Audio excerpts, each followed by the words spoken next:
What is going on, everybody? Happy Monday evening.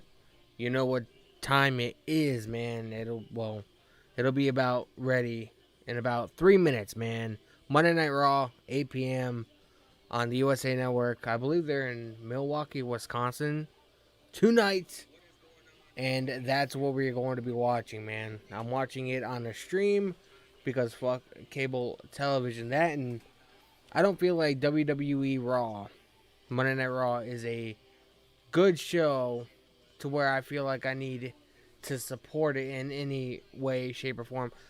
Really, the only reason I want to watch it is I want to watch the aftermath that happened last week. You know, Bobby Lashley did the whole gauntlet match. But also, Edge is going to be having an episode of The Cutting Edge featuring Maurice. And you guys know last week, Maurice slapped the fuck out of her husband, The Miz. I'm wondering what's going to transpire from that. I think my prediction is that Beth Phoenix is going to show up, who obviously is Edge's wife. She recently announced that she was leaving NXT on commentary to be with her family a little bit more. So that makes me think maybe she's going to be involved in this program between Miz and Maurice and obviously Edge. I believe Edge and The Miz have a match coming up at day 1, January 1st. So I'm looking forward to checking out the aftermath that transpired last week, man. So I hope you guys enjoy the stream. Enjoy the stream. It's my first stream since Friday. We watched SmackDown as well as AEW Rampage. Rampage, I have to admit, man, it was a pretty badass show. SmackDown was pretty mediocre, minus the ending. The ending of the show was pretty badass, man. Brock Lesnar took out the Bloodline, and obviously the Bloodline, or at least Roman Reigns, took out Paul Heyman with a Superman punch. So that was pretty interesting. So if you guys haven't seen that live stream, man, go watch it. I think it was pretty fun. So I'm looking forward to this, man. I'm looking forward to seeing what WWE produces tonight for Raw. So I'm waiting for the show to finish, and then we can get started.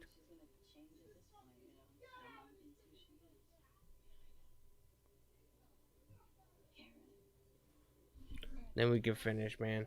If you guys are new to the stream, man, it would do me a solid, man. Hit a like, subscribe to the channel, man. I do go live very regularly, man. Usually Monday, Tuesdays, Wednesdays, Fridays, and I usually have Thursdays, Saturdays, and Sundays off. I do have Sundays on, sometimes for pay-per-view. Saturdays, sometimes for a pay-per-view. April is going to be a very, very busy beginning of the month for me, man. The only day I'm going to not be streaming is Thursday.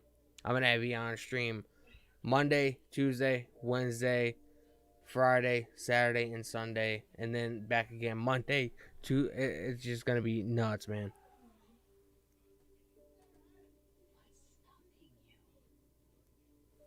Gonna be absolutely nuts, man. It's 8:01, waiting for the show that's on the USA Network to finish, and then we can hop right into the show, man. So I hope you guys had a good weekend. I had a pretty good weekend. I didn't really do much. I sat home, chilled. I went to the mall on Saturday. That was pretty much the most eventful thing that I did. Here it is, man. Monday Night Raw is starting, man. Make sure you guys gear up your streams or your USA Network. We can watch it together, man. And of course, it wouldn't be a stream without a fucking Monster Energy, right? They're showing playback of what transpired last week. Yeah, it's going to be a triple threat day 1, man. Triple threat.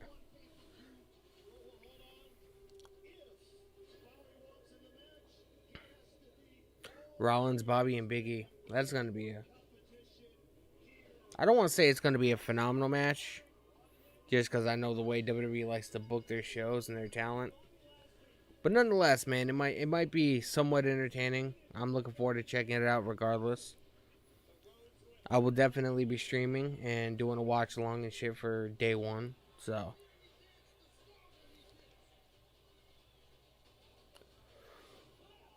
that was funny, man. When Kevin Owens came out and punched Seth Rollins in the face, thinking that was gonna disqualify Lashley.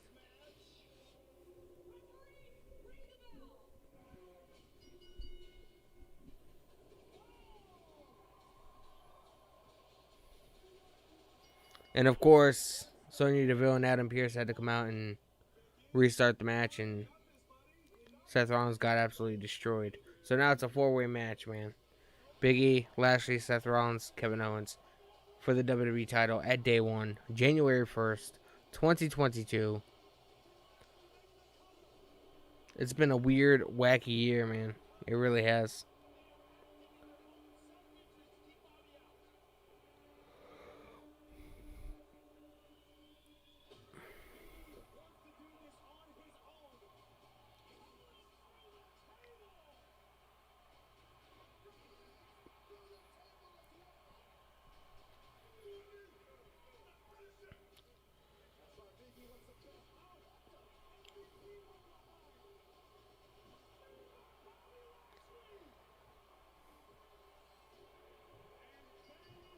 It's nuts to think about, man.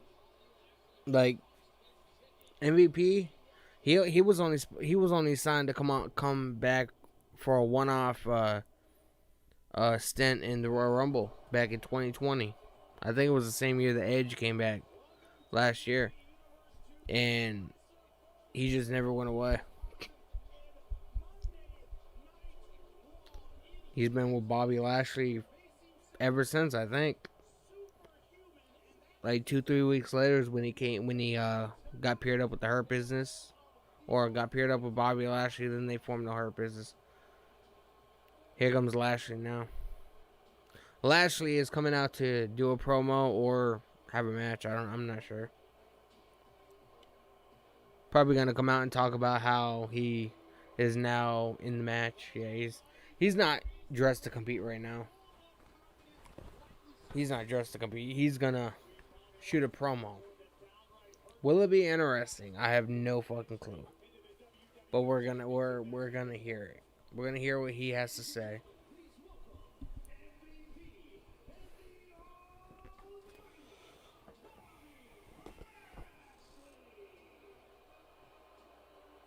The almighty Bobby Lashley.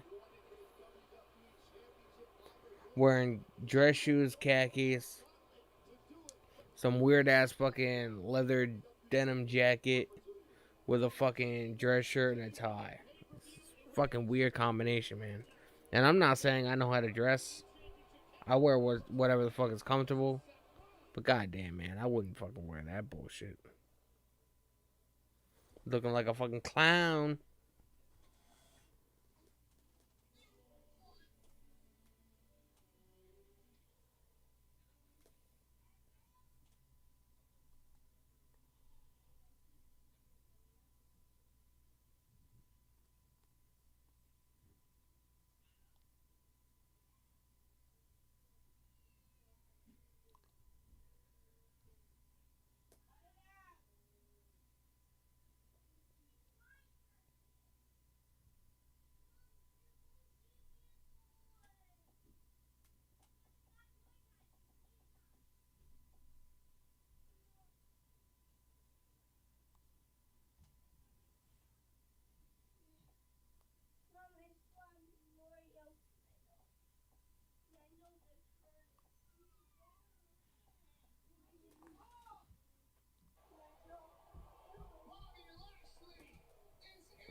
Bobby Lashley is in the building, says MVP. As if we couldn't tell who was standing in the fucking ring.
I'll be right back, yo.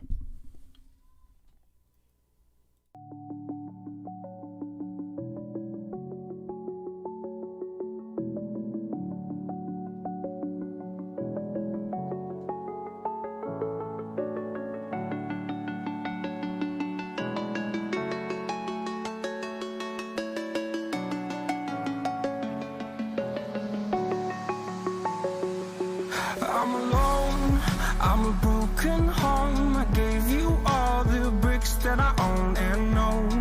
I'm letting go, I'm breaking these walls down, breaking these walls down. If you want adventure, then fly to home. But if you wanna travel, then go alone. Yeah, what's the point in us if I never know? Yeah, if you're gonna leave, I'ma let you go.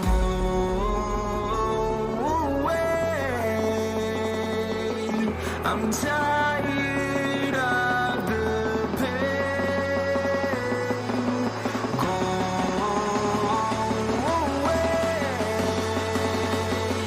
I'm tired of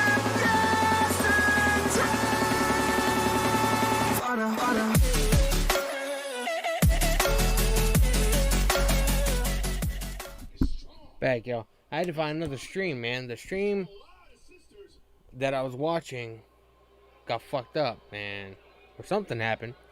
So I had to find a different way of watching Raw, because like I said, I don't have cable, so that, and I don't want to support WWE that much.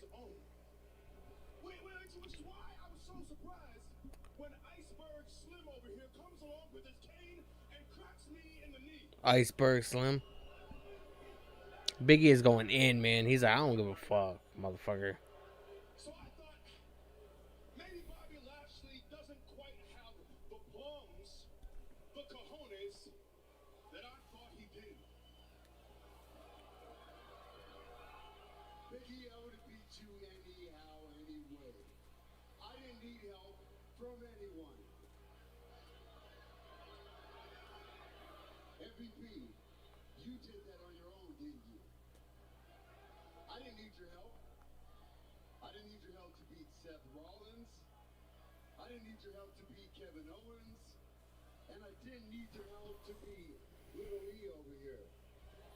Oh, Little E. He's talking shit to Big E. Big E about to get hostile up in this motherfucker.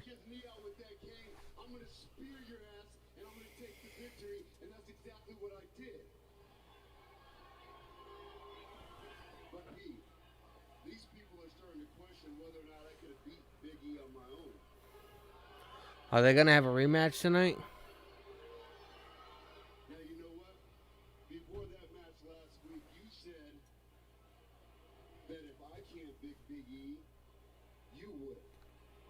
Oh, is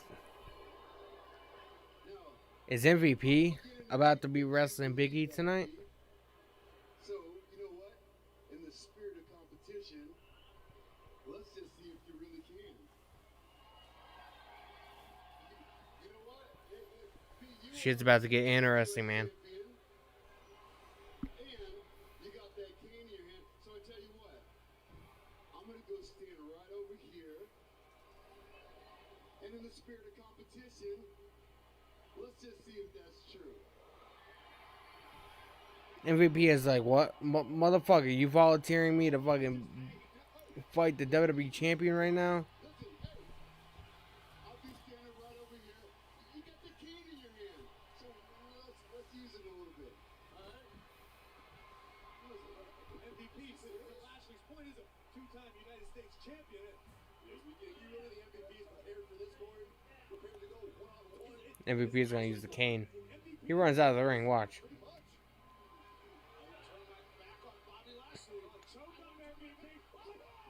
Oh, there goes Seth Rollins and KO. They're trying to take Bobby Lashley out early, man. Eliminating the competition. Eliminating the competition. Oh, there goes Big E.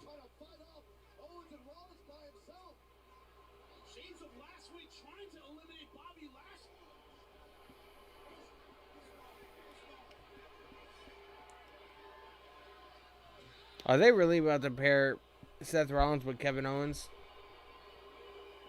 It seems like that's like what they're planning on doing.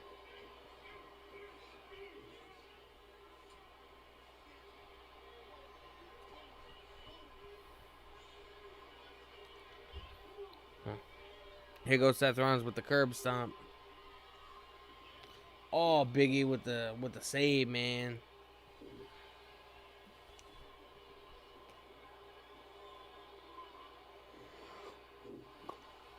Goes Rollins. Unbelievable display. Bobby Lashley and Big E clearing the ring together. Certainly not the sight Bobby Lashley and Big E. Well, this is quite the perfect example of the enemy of my enemy is my WWE is entertainment, man. fatal four-way in day That's one. what it is. Lashley and Big E both fighting for the same WWE Championship alongside Owens and Rollins.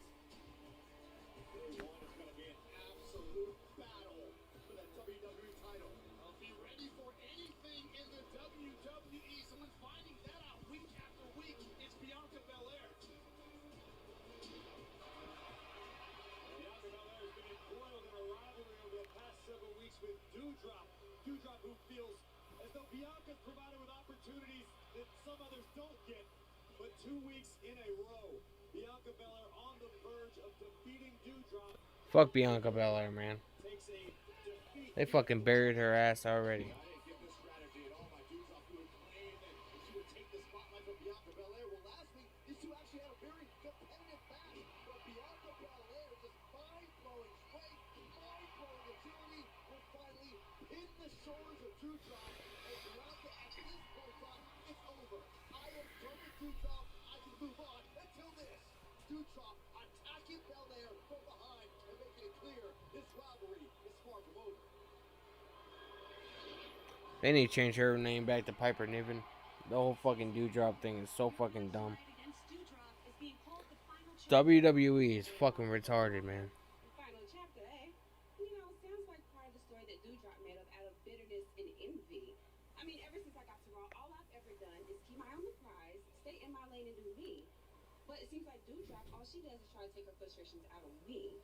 I mean, come on now, really? I mean, Doudrop, at the end of the day, I am the EST of WWE. And we have one final match for her to finally learn that no matter how much she attacks me, she will never take me out. And this final chapter is going to end like every I'll be right back, yo. previous chapter with my head.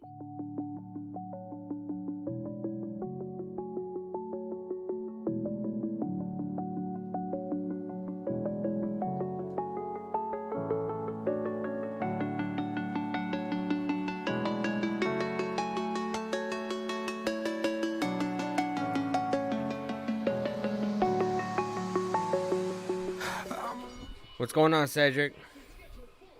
I know WWE sucks, man. AEW is so much better. What the fuck is up with my webcam, man?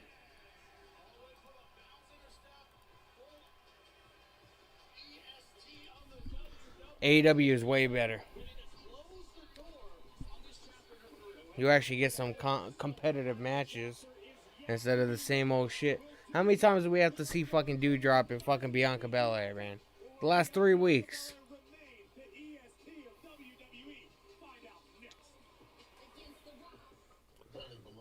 This is all we've got in the last 3 weeks, man. Thank God it's a fucking commercial. I know WWE sucks, man. Watch AEW.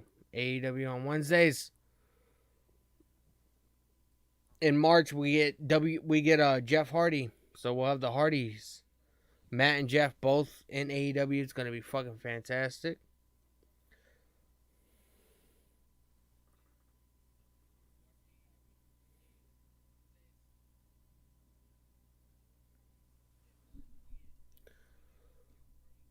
WWE, man, they're not that good at storytelling anymore. The writers are fucking trash, man. The creative team and the writers for WWE is fucking trash.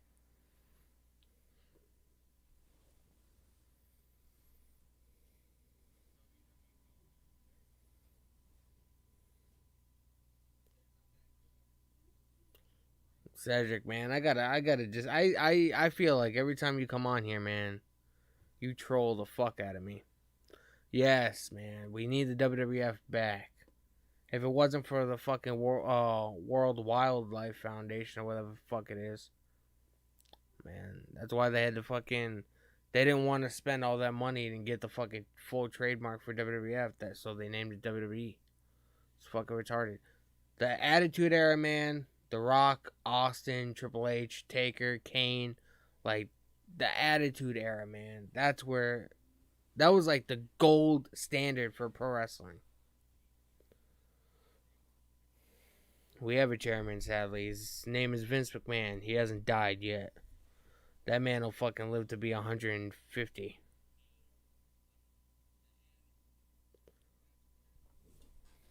Cedric, man, I literally, every time you come in the fucking stream, guy, I feel like you trolling me. You troll. You'd rather a 3-minute match of fucking Bianca Belair versus Doudrop. Same match we've seen the last three or 4 weeks. You tell me you'd rather that than fucking Hangman Adam Page versus Bryan Danielson in a 60-minute classic. I gotta highly disagree with you, man. I'm sorry. I gotta disagree with you.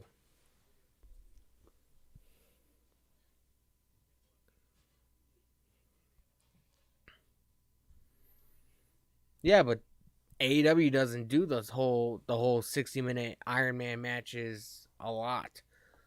That's like the first, maybe the second one I've ever seen in the 2 years AEW has been around. So, I don't know.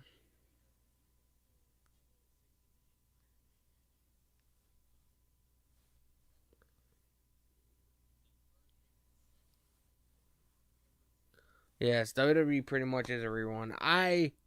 I'm watching tonight because Edge is having an episode of The Cutting Edge with Maurice on it. As you guys know, last week during Miz TV, Maurice smacked a fucking dog shit out of Miz. That was hilarious. So I'm thinking that Beth Phoenix, Edge's wife, is going to end up showing up and involve herself somehow, man. That's what I'm thinking.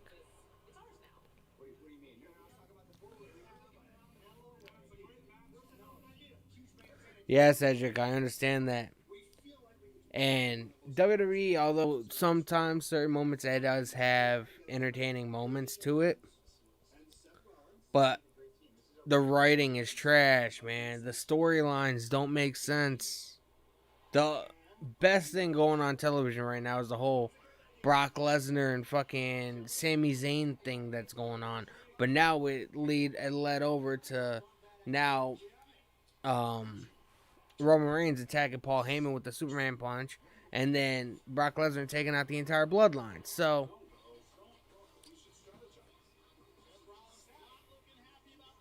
we had a cage match fucking like 4 weeks ago.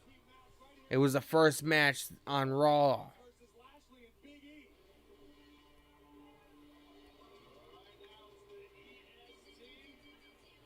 And here comes fucking Doudrop.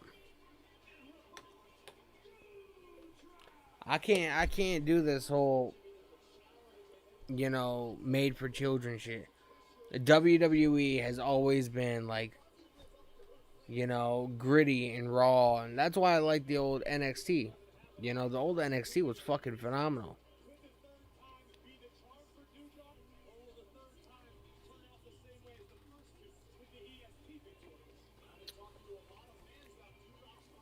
That's why Jeff Hardy, even though there's no confirmation about it, but Jeff Hardy faked his way out of his WWE contract, man. I mean, 3 or 4 days after he got released, he was on tour from Thursday all the way to yesterday. I think he just went back home either today or last night. He was gone from Thursday all the way to Sunday. You're telling me somebody that's on fucking pills or something is able to travel and do that much and get on stage and perform music? Yeah, fucking right.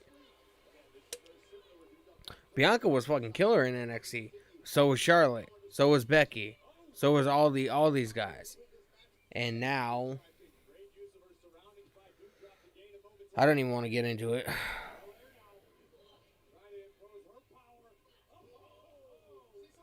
Dewdrop needs to go back to Piper Niven because Dewdrop just sounds like she, you know, she done Dewdropped some fucking donuts. Like, I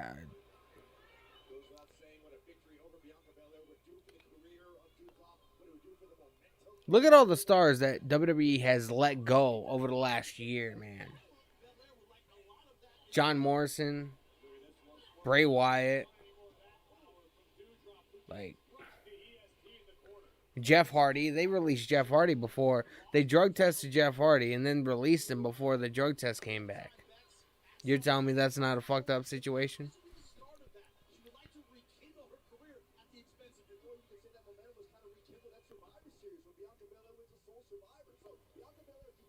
The Dark Order is symbolic with Brody Lee. Brody Lee, as you guys know, passed away last December. It's actually been... Next week will be 1 year since Brody Lee passed away, I think. He passed away the day after Christmas, 26th. When is Christmas? Saturday? Sunday. So Sunday, he might be, I believe his 1 year anniversary. He's passed away. The Varsity Blondes, not crazy about them. But I like Brian Pillman, when he was still alive and kicking back in the Attitude Era. And to see his son got really big in MLW. Chris Jericho is just a legend. Chris Jericho can take shit and make it into gold, man. I'm telling you. I grew up on him, so I know what the guy can do. Obviously, he's not going to be like he was fucking 20 years ago, but the dude can still go.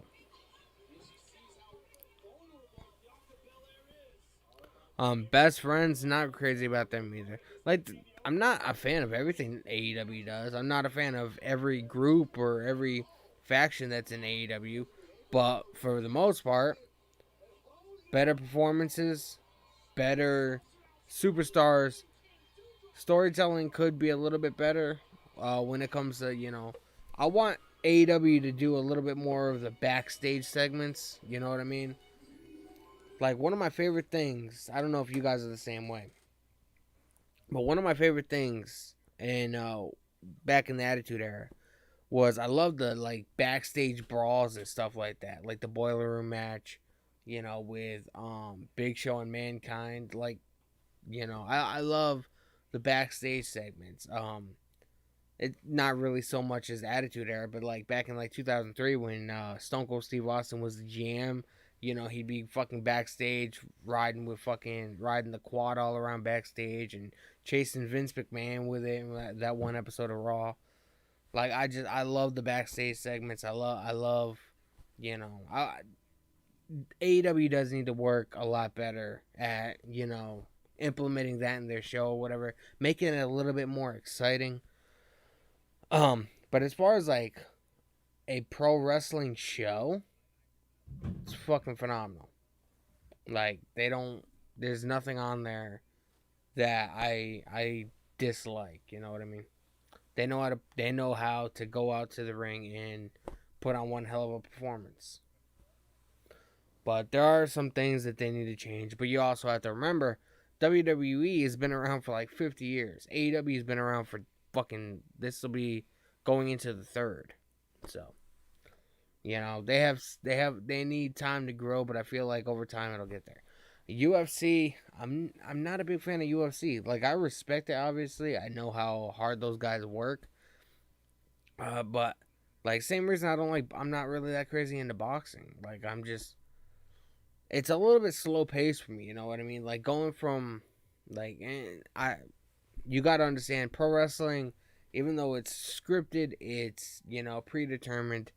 I mean, I don't care who the hell you are, man. Unless you're Superman or somebody with superhuman abilities. If you fall off a fucking ladder, you're going to get hurt. Like, there's no faking that at all. You know what I mean? So I don't like using the F word when it, related to professional wrestling, because yeah, parts of it are obviously fake, you can tell, but it's entertaining. But it's fucking brutal, man. The things that these dudes put their bodies through, man. Half of them can't even fucking walk, and that's why they turn into fucking drug addicts.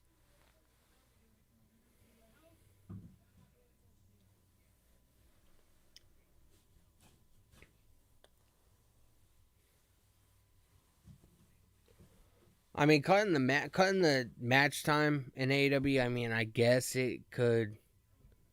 I mean, I guess they could do it a little bit, but I don't. I just don't want AEW to become another, stale version of WWE. You know what I mean?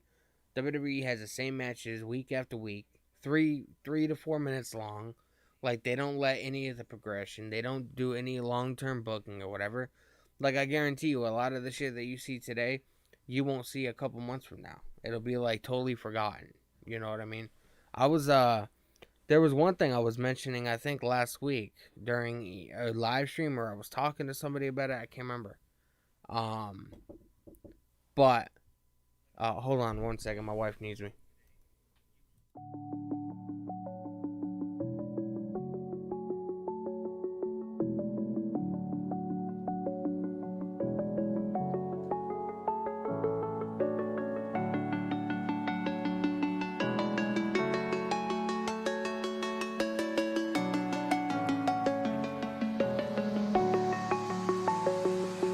I'm alone, I'm a broken home. I gave you all the bricks that I own and know. I'm letting go, I'm breaking these walls down, breaking these walls down. If you want adventure, then fly to home. But if you wanna travel, then go alone. Yeah, what's the point in us if I never know?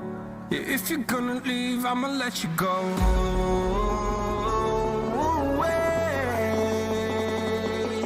I'm tired of the pain. Go away. Back, y'all. Now I was saying something. I can't remember what. Oh yeah. Like a lot of the things you see in WWE, like today, you won't see a couple months from now. Like I remember, I think it was around. I think it was during the pandemic last year. They were in the. I think it was when they were still in the, Thunderdome. But the Roman Reigns and Kevin Owens had a really good feud one day. Like, I think it lasted like a month. But they had a really good program going on, man. They had some good matches. They had good chemistry. Kevin Owens would be out, talking his shit, and then fucking Roman Reigns would just beat his ass. Like, it was fucking phenomenal. That went on for a little bit, and then like fucking like a month later, fucking there was no mention of it. Like I still don't know what the hell happened, like how that ended. You know what I mean? WWE is not that good at long-term booking, and that's their downfall. You need to in order for us fans to get invested into the characters, invested into the storylines, you have to let the progression, you know what I mean? You have to have a point A, point C, point B, you know what I mean? Like there has to be a beginning, a middle, a conclusion. And WWE has no problem doing a beginning and a middle, but as far as the conclusion, they don't do it. It sucks. But what the fuck do I know, man? I'm a guy here, live streaming on a Monday, watching Monday Night Raw, talking this shit, man. But there's so much I would change if I was like part of the WWE creative team. But sadly, they would never let somebody like me write their shows. Because I will not suck Vince McMahon's dick.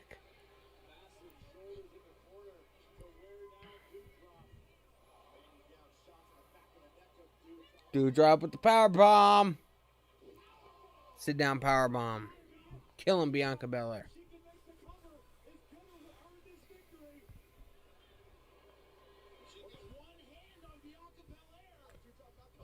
WWE does go soft.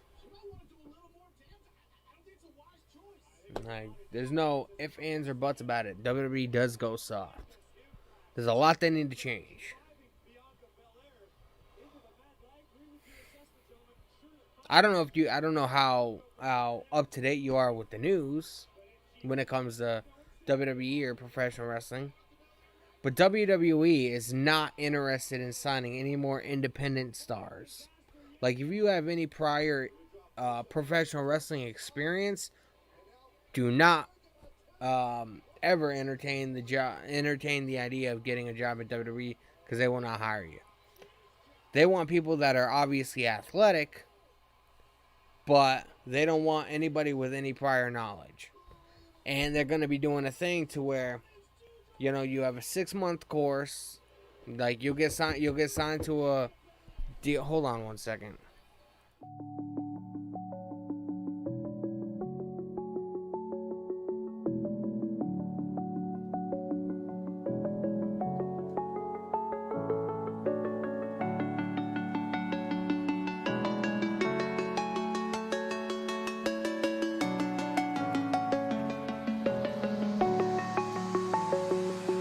I'm alone, I'm a broken home. I gave you all the bricks that I own and know.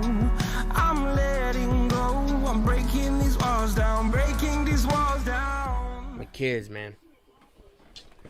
But so yeah, WWE is doing this thing. Apparently Bianca won. I was up dealing with something. WWE is doing this thing. They'll sign you to a developmental deal, right? You'll have like a 6-month crash course at the Performance Center, you know, training, doing bumps, you know, you'll have promo classes and that. But if you don't improve in that 6-month time, even though they already signed you to a contract, you get released. So every 6 months, they're gonna have releases. If you don't improve within 6 months, you're out of the company. They're going after football players. They're going after Olympic athletes. You know, people that have prior athletic abilities, prior athletic, you know, endeavors or whatever. But they don't want people with prior professional wrestling knowledge. My guess is because they'll know what they're worth. Gable Stevenson, yeah, he's in class right now. He's at the Performance Center training and, you know, trying to come up with a gimmick and this and that. I call him Kurt. I'm gonna call him Kurt Angle 2.0. I don't even think he'll make it on the main roster, to be honest with you. I think they'll keep him for a couple more months and then he'll be out of there. I haven't seen any footage of him training. I haven't seen any footage of him doing nothing. I don't know how it's going, so. Oh, here's Austin Theory with a backstage interview. Yeah. I heard, it was at a WWE pay-per-view around either the summertime or fall season. Somebody went to a WWE pay-per-view and they had a Fiend sign. I think it was at Survivor Series. I think. Might have even been as early as SummerSlam. But somebody had a we want Wyatt with a sign with a like the Fiend mask or whatever. And apparently WWE confiscated the sign because I don't know whatever happened with it, but I just remember that was fucking everywhere.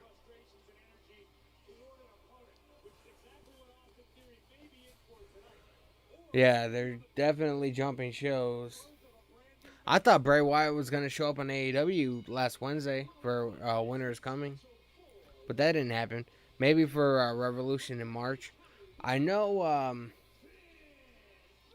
Wyatt just signed a deal to do a meet and greet autograph signing in Houston, Texas, which it's either Houston or Dallas. And I know that's when Revolution is. What is it, WrestleCade or something? It might either be in March or April. It's around WrestleMania, I know that. But So if you guys are in the Texas area and you want to meet Bray Wyatt, Google it, figure out what day, and fucking go. That'd be awesome. Finn Balor's in the ring. I noticed that WWE does not like entrances anymore too. Majority of the commercials that come on are when they're in the when the entrances are happening. You like the next? What do you mean? Do I like the next? And do I like NXT? It's all right. It's different. Yeah, I like the Gold and Black brand. The NXT that's on now, it's okay. I think it's still a little bit better than the main roster. It's kind of funny because it's ran by the same fucking people, so I don't know why they can get NXT sort of right without the main roster. But I like Harland. That big dude Harland, I like him.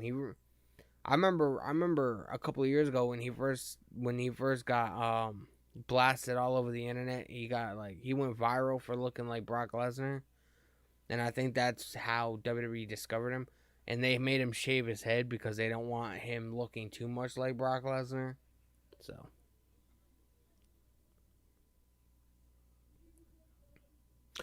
They do pyro for certain. I remember at one point it was like a liability or whatever because they didn't want. They were afraid, or like somebody that's like one of the sponsors or somebody that works closely with, the production side of things or whatever. They didn't want pyro to go off and injure somebody or whatever. It was like a massive liability. They do pyro for like Edge. Edge has his pyro. Who else? It's mainly, I think, does the Miz have pyro? It's mainly like the bigger guys, like the already established guys that that have the pyro. It's not so much the newer talent. Bobby Lashley has pyro. It's simple, but he has pyro. Goldberg has pyro.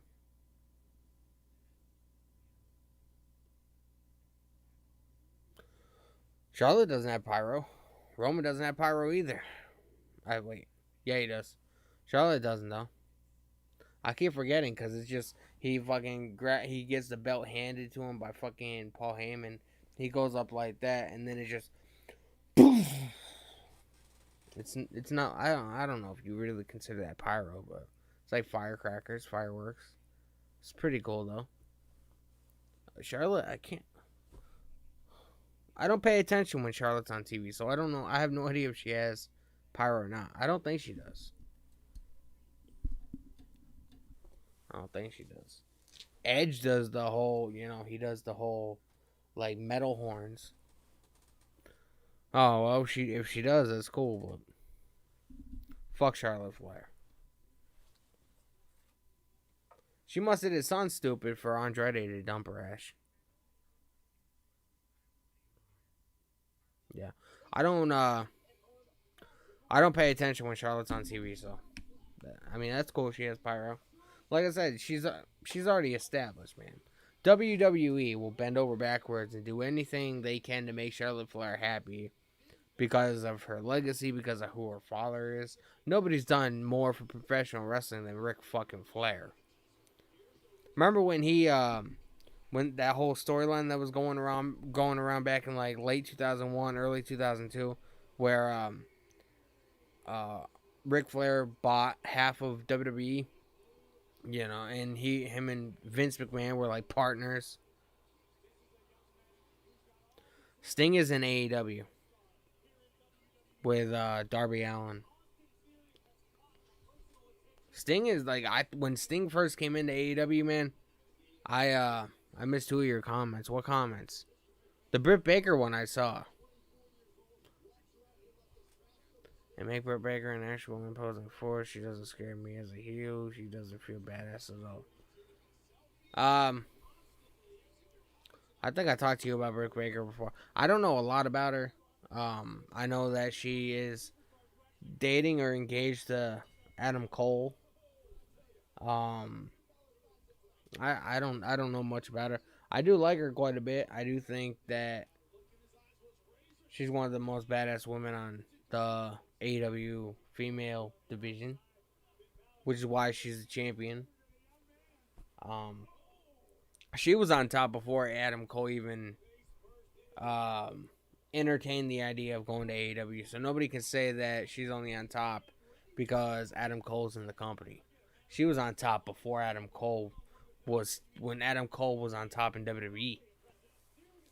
So Britt Baker does a thing, man. Like I said, because winning and losing is such an important part of AEW and what they're doing. She is champion for a reason. And when it comes time for her to drop the championship, she will drop it for a reason. That's why I like AEW. You know what I mean? Wins and losses matter. Sting, he didn't retire. I think he did at one point. He's on every Wednesday on Dynamite. He doesn't wrestle every week. I don't even think he's had a match since he's come back. I can't remember. I know he's gotten involved. He's done some fighting, done some wrestling and stuff like that. But as far as like a full match, I know him and Darby are gonna be teaming up to face somebody. I can't remember who. But yeah, Sting's on Dynamite on Wednesdays. TNT. It'll be going to TBS starting in January 5th, I think. So I saw a little fucking 6-year-old kid with a mohawk. That's fucking badass. Yeah, they won't do that. Do you realize how beat up those old belts are, man? Like the legitimate, like the old, like. And I'm not even talking. I'm talking about like that belt from the Attitude Era, like the IC belt, the European belt, the WWE belt, the hardcore championship looked beat up when it was brand new. Those belts, man, they're in a case, hidden away, and I don't know. They're just, if you brought those belts back, they would fucking turn to dust.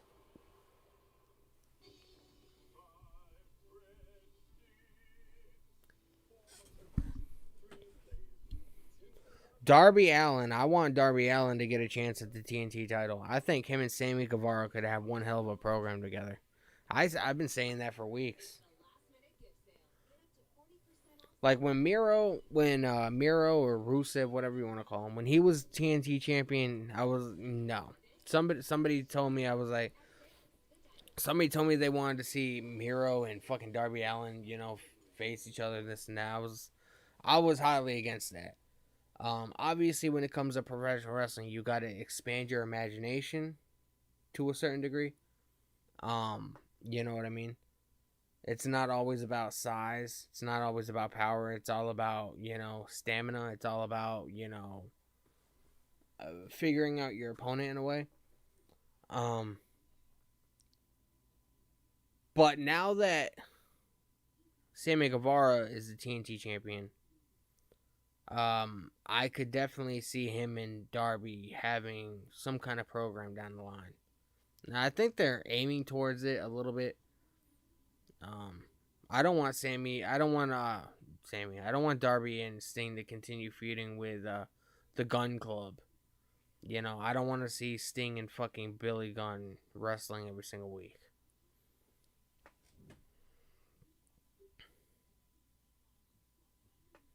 Stone Cold is way better than who? I'm a huge man. Listen, Stone Cold Steve Austin's the fucking shit, man. I am a huge Austin fan.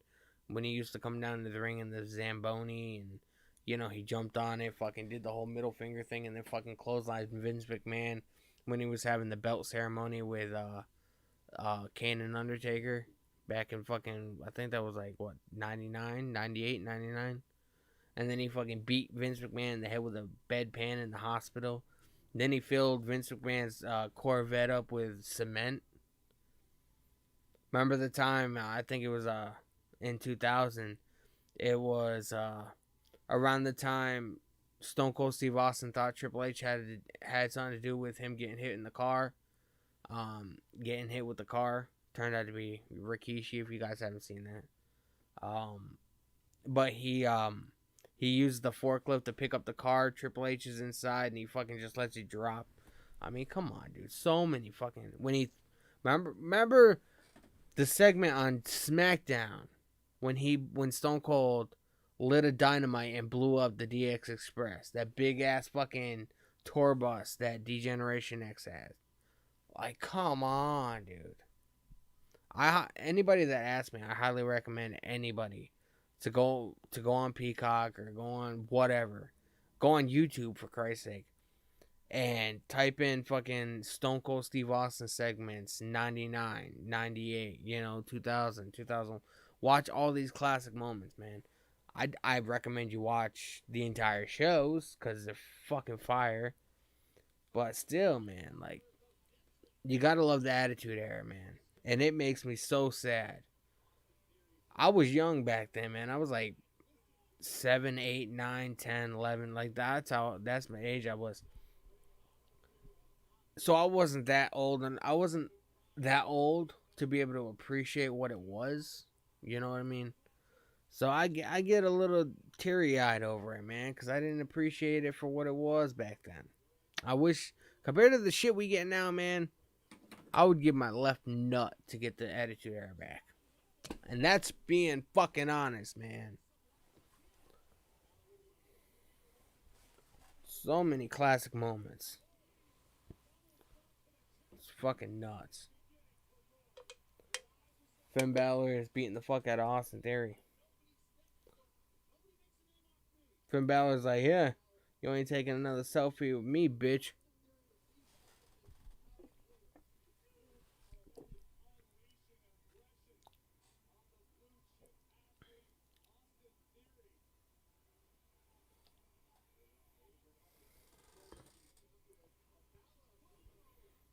'95, I was like 4.5, 5, depending on what month. I was born in September, so if it was like after September, like early September, I was 5.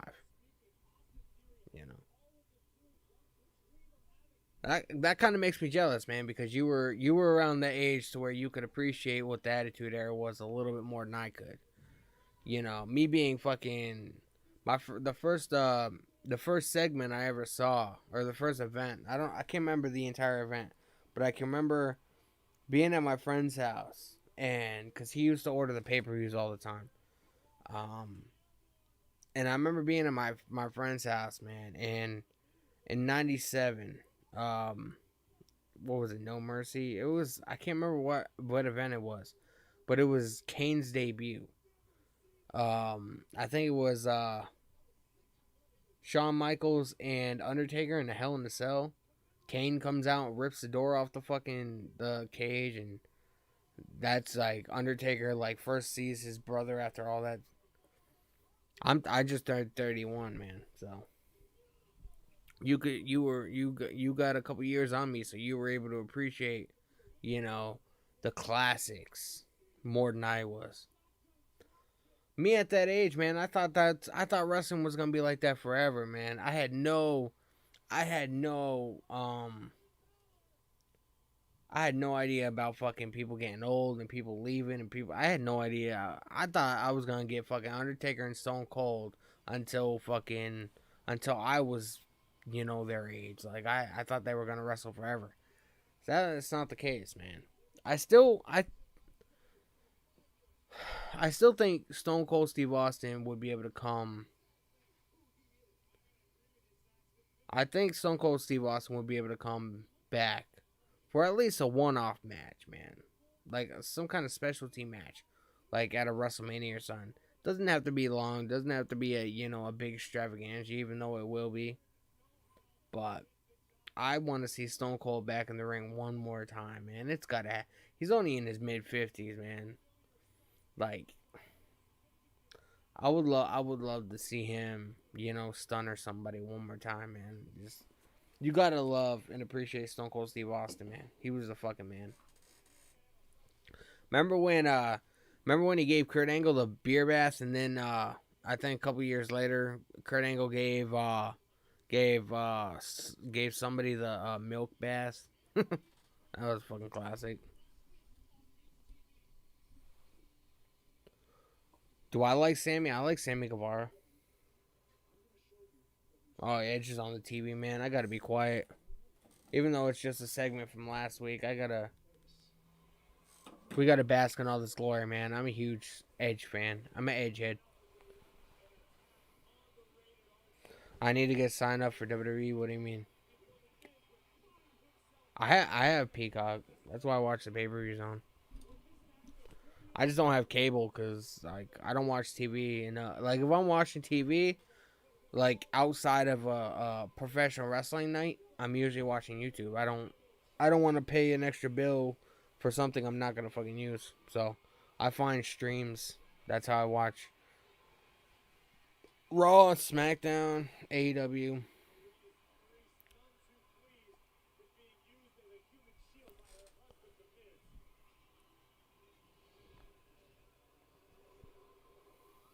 Oh, here's the Miz. Oh, the Miz is talking to Omos.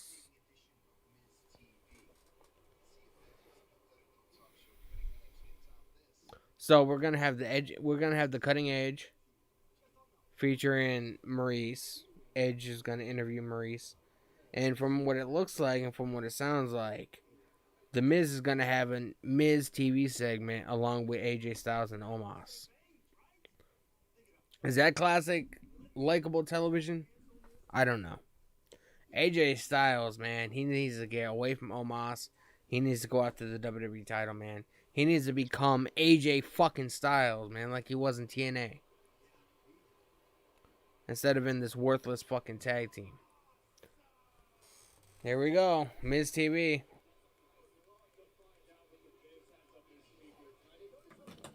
So we're going to get Miz TV with AJ and Omos as his special guests.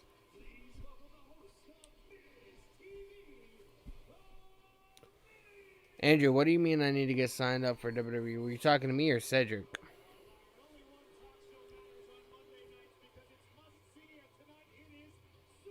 Up next, Miz TV.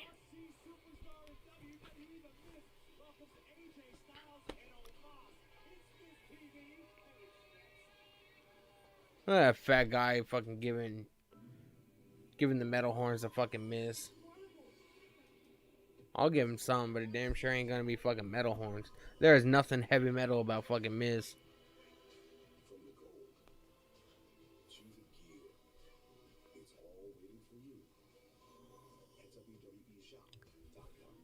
Yeah, man, TNA AJ Styles was AJ. That's how AJ Styles got his name, or made a name for himself.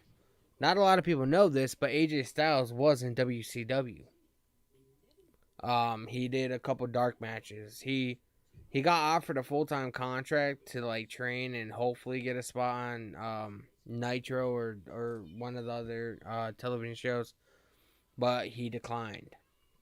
And then a couple years later, TNA started, and he was one of the first, big-time independent professional wrestlers to join. So I need to train to be a WWE superstar. I don't think they like me, man. I have nothing athletic about me, man. I really don't. I'm knowledgeable. I could write one hell of a storyline, man. I could come up with some fucking badass television. But as far as being athletic, man, the most I could probably do is what Adam Pearce does. I sit backstage and just talk shit. But I'm not. I've never really been athletic. I never played sports when I was a kid. I played fucking baseball and basketball in high school. Fucking around with my friends during gym class or whatever. But I don't think I've ever been on a sports team. I did taekwondo for a week, but I didn't like the outfit, so I told Mom I didn't want to do this anymore. because WCW was going bankrupt.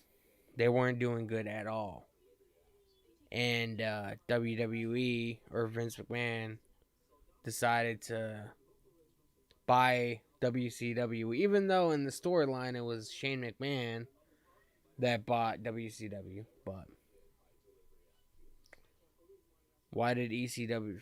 Same reason, man. It all comes down to money. Like, I guarantee you, if Vince McMahon really wanted to, and he put a heavy number that could not be refused to Tony Khan, I guarantee you he'd probably be able to buy AEW. That's just it all comes to money, man. It all comes down to fucking money. There's a price on everything, man. As long as you hit the mark, it's always promising.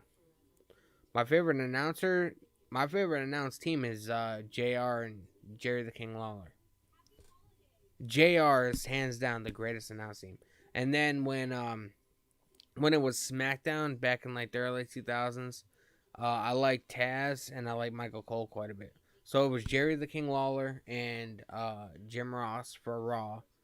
And then because, the whole brand split that happened years and years and years and years ago, when they had a different announced team for SmackDown, it was Taz and Michael Cole. I also like, as weird as it sounds, I also liked Jim Ross and Paul Heyman back when Jerry Lawler left because he was married to the Cat, and the Cat, parted ways with WWE, and they didn't want Jerry didn't like the way WWE treated her, and then he came back after he got divorced from her. But I like Paul Heyman and Jim Ross as a announced team because that was like during the Invasion storyline when ECW and WCW invaded Monday Night Raw and SmackDown, and you had Stone Cold Steve Austin as the leader. Like, that was just, that was a really, really fun time in professional wrestling. And then WrestleMania 17, how can you bad talk about that? WrestleMania 17, a lot of people might not think so, but hands down, that's the greatest WrestleMania that has ever been produced. WrestleMania 17, man. You had The Rock and Austin. You had the very first TLC match with the Hardys, the Dudleys, Edge and Christian. It was just fucking phenomenal, man. It was, honestly, that WrestleMania is the greatest WrestleMania ever. You had I think Triple H fought Undertaker. Like, that card as a whole, man, was just fucking phenomenal.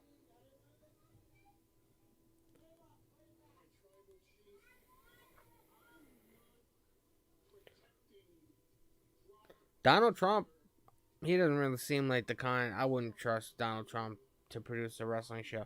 But he was in WWE. He's friends with Vince McMahon, actually. He ironically enough, his little stint in WWE involved Bobby Lashley, who is very relevant nowadays. It was Vince McMahon picked Umaga, and Donald Trump picked Bobby Lashley, and Bobby Lashley and Umaga wrestled at WrestleMania 21 or 23 in a hair versus hair match, and whoever lost had to get their head shaved. So Vince McMahon ended up losing, and Donald Trump shaved Vince McMahon's head. Oh, they're showing what happened last week on SmackDown. I've never really been a huge Brock Lesnar fan, but I like this new attitude that he has. His hair at first was weird when I saw him on that YouTube show, the Butcher Show, whatever the fuck it is. But I don't know. I just like this whole new attitude that he's got. He's starting to get more comfortable on the microphone. He's starting to let loose a little bit more and just have fun with it. And I feel like before, he did it for just, a paycheck. It was just like a job to him. He didn't give a fuck. But it just seems like he's invested a little bit more. You know what I mean?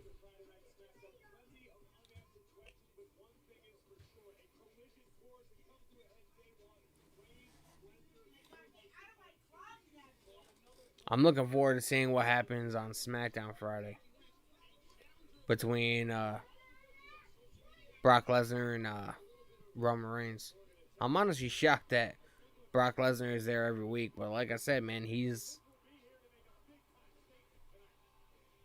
rejuvenized. You know what I mean?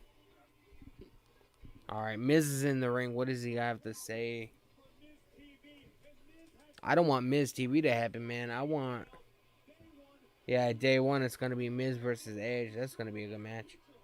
But I want the cutting edge, man. I want to see what's gonna happen between Edge and Maurice. I want to know if Beth Phoenix is gonna come out. Like, imagine Maurice, you know, Edge saying something that Maurice doesn't like or whatever. Maurice gets mad and just smacks Edge in the face.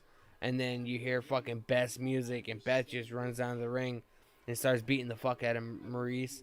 And that's how it involves Beth Phoenix into the whole storyline. That'd be great, man. That'd be great television right there. Will it happen? I don't know. Probably not, knowing the WWE creative team, but it'd be good to see. Alright, I gotta be quiet. I want to hear what he has to say. BL? Who's BL? Brock Lesnar? Brock Lesnar's a beast, man. He's the only professional wrestler that dominated both the UFC and professional wrestling. Every other professional wrestler that went over to try and, you know, transition to do MMA or UFC got fucking demolished, except for Brock Lesnar. He had like the world record for the most knockouts, right? I don't know what his record was. I just remember hearing it somewhere. I never saw any of his UFC, like any of his like full fights, but I've seen a bunch of the compilations of like Brock Lesnar knockouts, UFC knockouts or whatever. I appreciate the sport for what it is. It's just, it's too slow paced for me, you know what I mean? I like story. Like, I like professional wrestling because of the storytelling aspect. Not so much WWE, but, you know. Just because you don't like the WWE nowadays doesn't mean you can't like WWE at all. I like what they produced in the past. Here's AJ Styles and Omos, ladies and gentlemen. On Miz TV, let's hear what has to be said. Oh, Omos like, fuck you. I'm throwing this chair. I'm going to show how big of a man I am.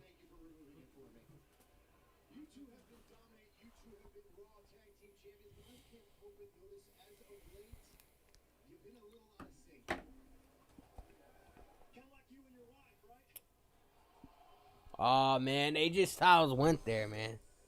Talking about the whole incident that happened last week. I gotta turn this up. I hope I don't get a copyright strike, man. Who's a crybaby?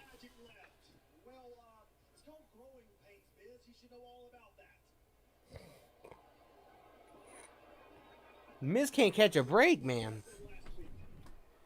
Everybody just talking shit. Last week his wife smacked him. This week he's gotten fucking... No, the Miz can't catch a break. See, when I seen Omos this untapped potential, I knew I had to take him under my wing, and he has made great strides since then. In fact, he could be a tag team champion on his own. With each title draped over his shoulder, that's how good he could become. I want to know how this man fits in a fucking airplane, man. How the fuck does he travel? It happens. You know how expensive it must be for him, because he'd have to... On an airplane, he'd have to get a whole fucking aisle to himself, man. Airplane seats are not cheap. So much so that I say we clean house and He's been in WWE for almost a year, and he's probably still broke because he has to fucking pay for all that shit. what do you think about that, McMahon? Wow, that is interesting. It's such a heartfelt and sincere answer. Andrew, who are you talking about, man? Who's a crybaby? We were talking about a bunch of different people. From who? Who do you think? The man closest to the situation? Omos. Cheerleader. You know what? I see what's The Varsity Blondes are on Wednesday, man. This is Monday Night Raw. I gotta ask you one, miss. What kind of man puts the mother of his children in harm's way? What kind of man does that? See, now that's you deflecting. Maybe if you had AJ Styles almost does look like a cheerleader, though. I will say that. your own personal colossus doesn't feel the same way you do. And trust me, I was shocked when Omos confided in me. I was even more shocked at what he said. Did you guys hear? Resonate in my brain. Did you guys watch Johnny Gargano's Styles almost said and Johnny Gargano's Twitch stream tired of carrying a couple days ago? I guess he had a segment on there. He talked about just the beginning. the match between Adam Page and Bryan Danielson, and he said he really enjoyed it. And apparently he watches everything, so he'll go wherever his name gets chanted the most. So if you go to an AEW show, make sure you guys get a fucking giant ass fucking Johnny Wrestling chant, so Johnny can see it, and he might show up on AEW television. Honestly, AJ, how long did it take you to get to WWE? What, 15 years? Almost didn't have to lift a finger. WWE begged him to sign a contract. Almost said it the best. He's not the next Andre the Giant. He's the first Omos. And Are you done? Are you done? This is why we never should have came on this show, Omos. Because this guy is full of BS. Everybody sees it. They say, Yeah, remember when on WWE's The Bump, so, you tell me, Undertaker got interviewed or whatever and said Omos was like tell me what's going on. Andre the Giant? That's what that reference it was. Oh, here comes Rey Mysterio and Dominic, maybe? We interrupt this program. We'll bring you the next match for AJ Styles and Omos. Discussions have to continue later. 'Cause here come the Mysterios. They need to give Dominic his own theme song, man.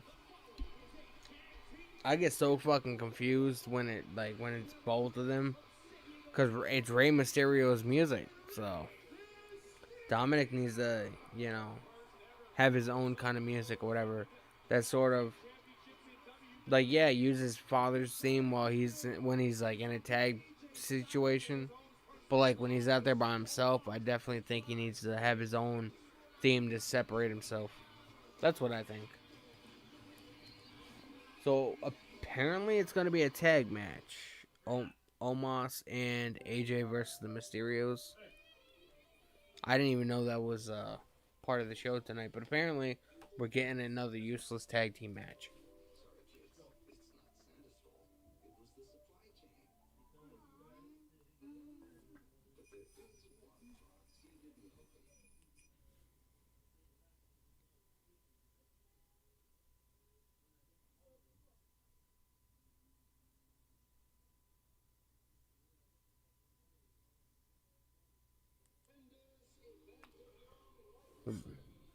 Brock Lesnar, he used to be a crybaby. I used to fucking hate him, man. I was one of the biggest critics when it came to Brock Lesnar. But this new attitude that he had, like I said, man, like he actually seems like he's enjoying like being in the business as opposed to showing up on Mondays or Fridays, just strictly for a paycheck. You know what I mean? How it was for a lot of his WWE run, even back in the day. Brock Lesnar just always seems like he's in a fucking pissed off mood. Like he doesn't care about anybody. Like, I don't know. That's just what it seemed like anyway. I don't know the guy. I've never met the guy. He just doesn't seem like somebody that you want to come in contact with. I'll be right back, y'all. I'm going to get some food. I'm hungry.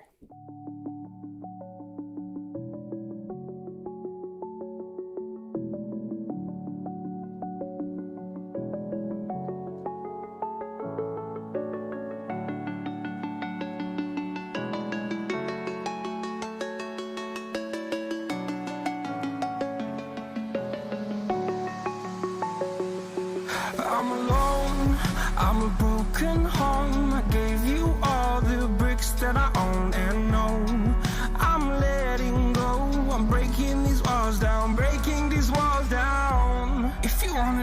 vacation, then fly to home. But if you wanna travel, then go alone. Yeah, what's the point in us if I never know? Yeah, if you're gonna leave, I'ma let you go.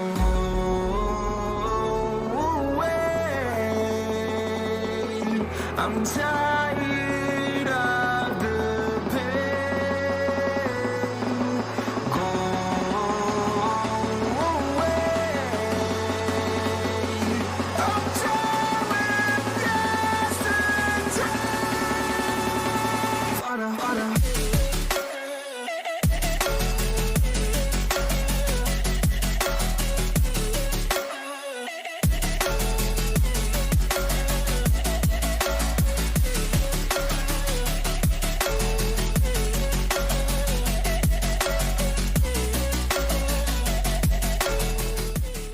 Back, yo.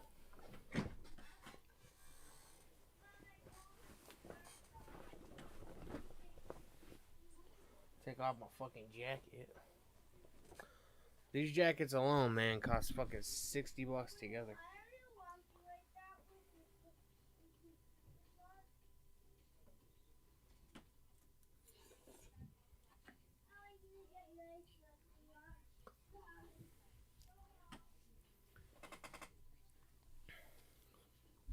Well, at least I didn't miss anything. I was hoping I was going to miss the tag team match, but it doesn't look like I'm that lucky.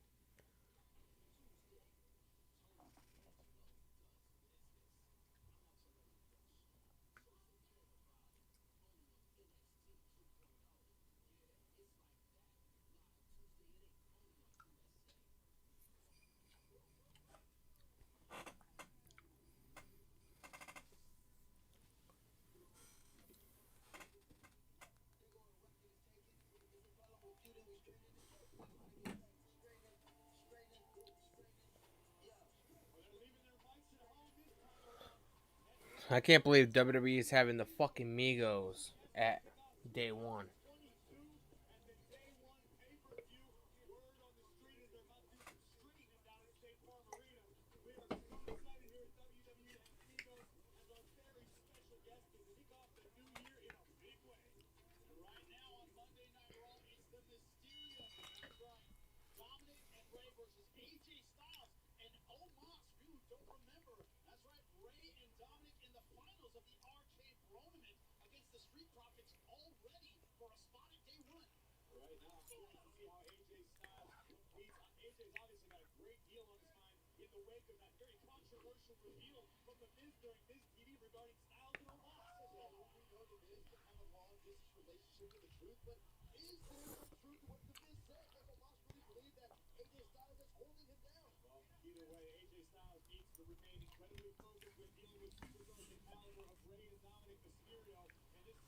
I hope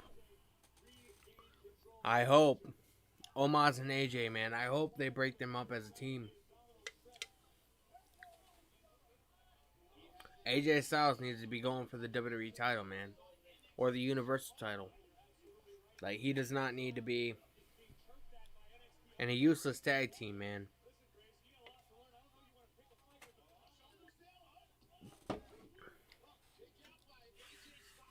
You know, it's kind of retarded, but I don't even know who the fuck is the tag team champions on Raw. I have no idea.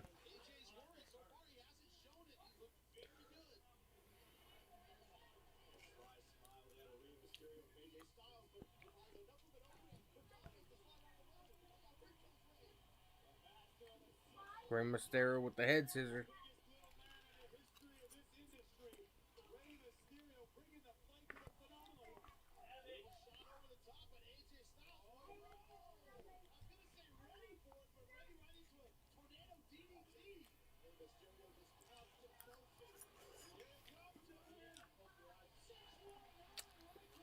Mysterio with the 619. Is he gonna pin AJ Styles?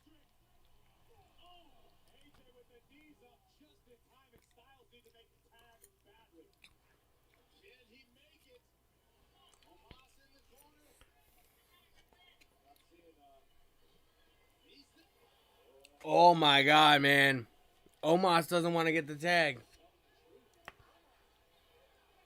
This could be something. Mysterio just rolled up AJ Styles, what the fuck, man?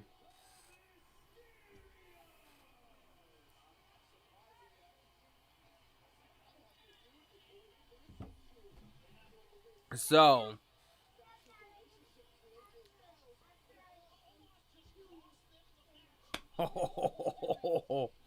ladies and gentlemen, it could be the end of AJ Styles and Omos as a fucking tag team.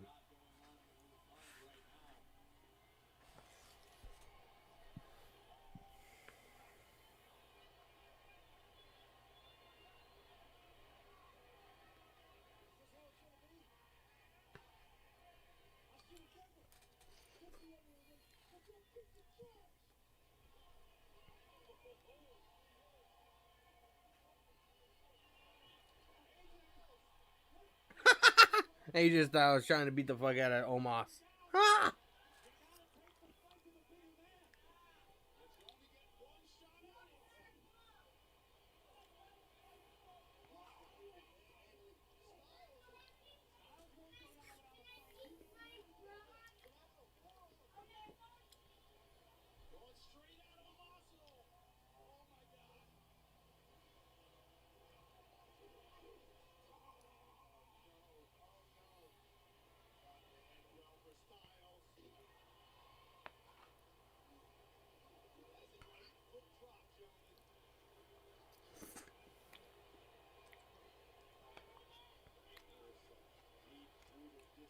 Mm-mm.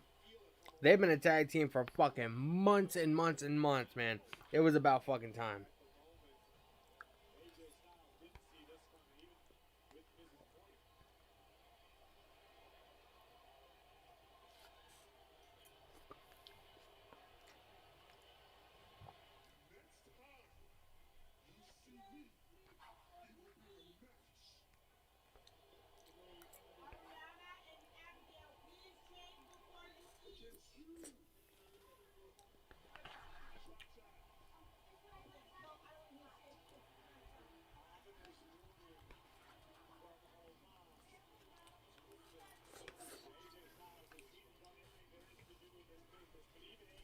He sucks on the mic.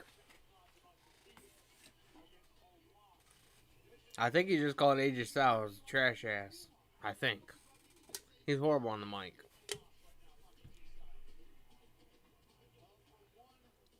I feel like, as weird as it sounds, right? Now hear me out. As weird as it sounds, best thing on Raw, man, RK Bro. Oh yeah, they're the tag team champions, I think. I don't know. They're the best things on Raw though. But hear me out. I feel like if WWE allowed their superstars to do like YouTube videos, I feel like that would help a lot on their promos or whatever, because it would get them comfortable talking in front of an audience.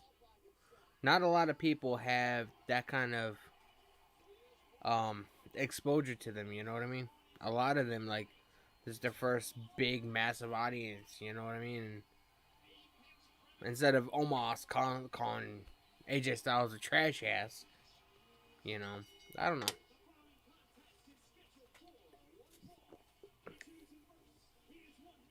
Here's Randy Orton. I can't believe I forgot they were the tag team champions. My mind is not together tonight. I used to be shit talking, like talking to a camera, talking in front of people or whatever. I used to be shit, and then I started YouTube, and the more I've been doing. Not many people know this, but I've been doing YouTube since 2011. You know what I mean? So that's a little over 10 years. So that's just me being able to, come off not as a douchebag, but coming off somewhat informative. You know what I mean? I used to do movie reviews when I first started YouTube back in like 2011. And I tried to film a video once, and I called up one of my buddies from Michigan that I met through YouTube. And I hit him up. I was like, dude, I can't do this, man. I can't talk in front of a camera. It's just so awkward. I just can't do it. Now I do it every day. It's just, you know what I mean? You gotta get in that comfort zone. And I feel like doing stuff like this, it helps you get in that comfort zone. Get you used to talking in front of an audience or whatever, so you don't stumble over your words. You can come up with some, you know, some logic, informative discussions to talk about, and it'll just get you comfortable. But sadly, WWE doesn't allow their talent to use any outdoor platforms aside from Instagram, Twitter, stuff that promotes them. You know what I mean? But they're not allowed to use Twitch. They're not allowed to do YouTube. They're not allowed to do anything. Apparently, Jeff Hardy wants to start doing TikTok. And he wants to start doing Cameo. And he said something about maybe doing a Twitch for his art and shit like that. I don't know. Could you imagine Jeff Hardy on Twitch, man? Like, who in their right mind wouldn't watch that? I would watch it. Are you kidding me?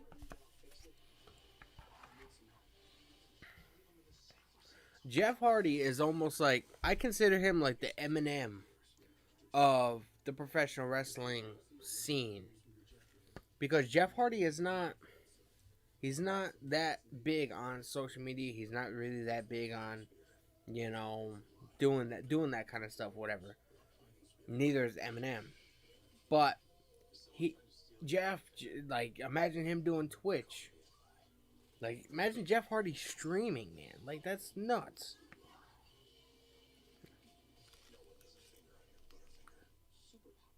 I still can't wrap my head around it.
There's Austin Theory. Of course, he's going into Vince McMahon's office. No, he's not. He's walking away. He doesn't want to get smacked in the face tonight, apparently. Vince smacked the fire out of him last week. Boom! Almost like reminded me of what Maurice did to Miz.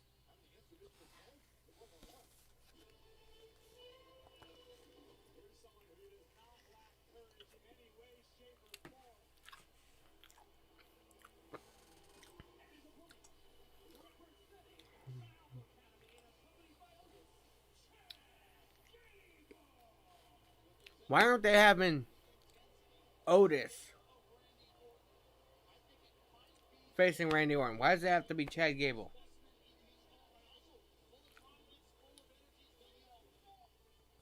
I feel like Otis would have been more of a competition. Have you seen fucking Otis when he was with Heavy Machinery?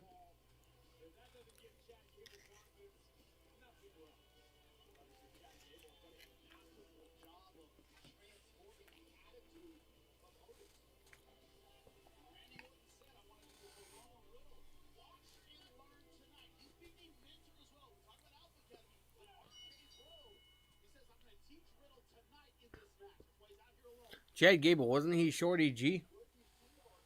He did that fucking whole hip hop basketball player kind of gimmick.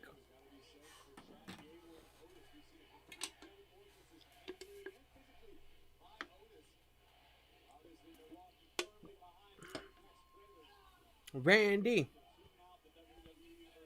This match will be nothing, man. This match is gonna be so quick. Matt Riddle didn't even have to come out.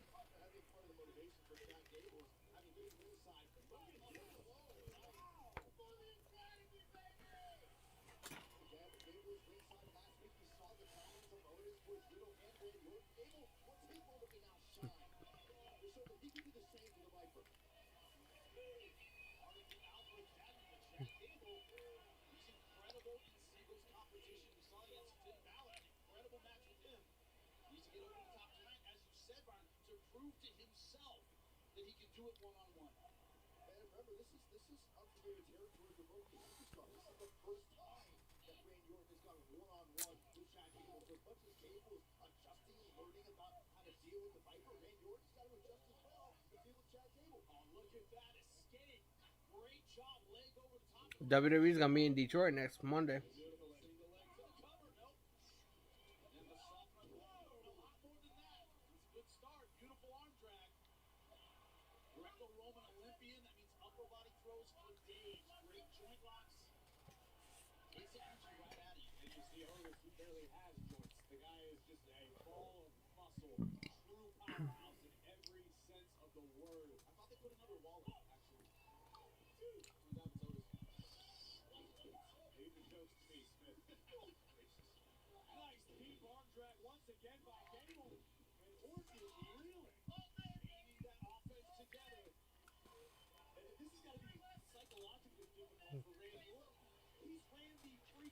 Maybe Matt Riddle's not there tonight, because I know he's been doing some things on NXT recently with MSK. He's like their shaman or whatever the fuck it is.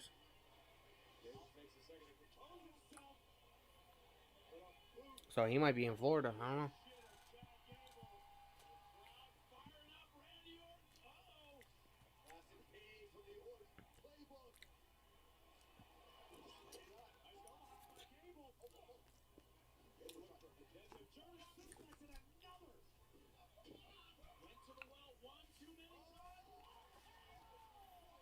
RKO, it's done. Does Otis get involved and start beating up Randy?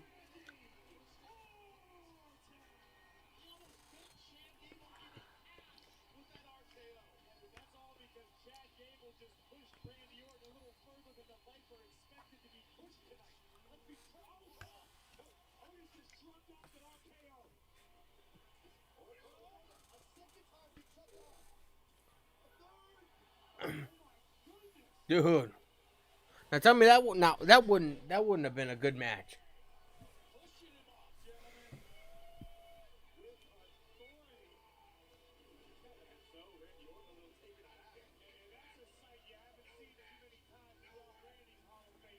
No neck, no wreck.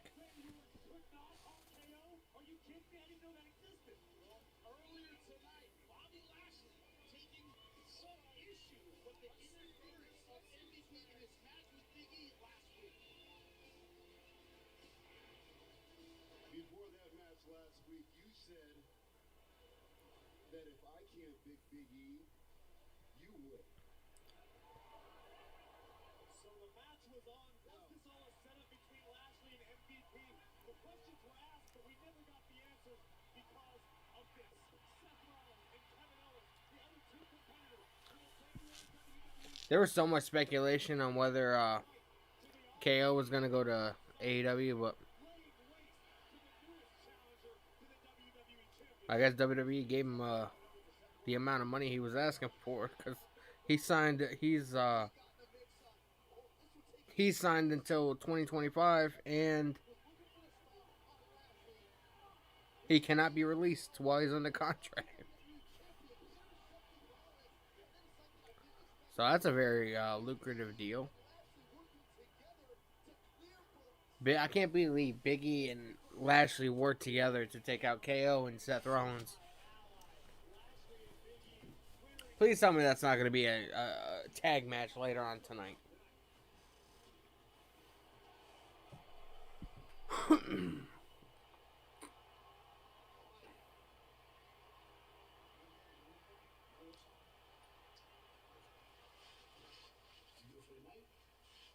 you trust Big E?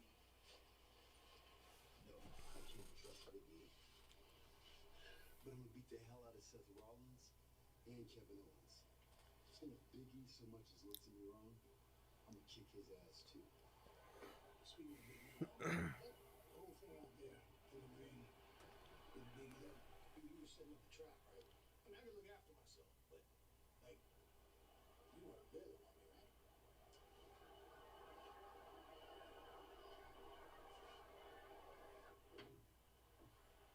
Hey, look, I got a hydrate. So do you mind grabbing me some water? Sure, champ. I got you.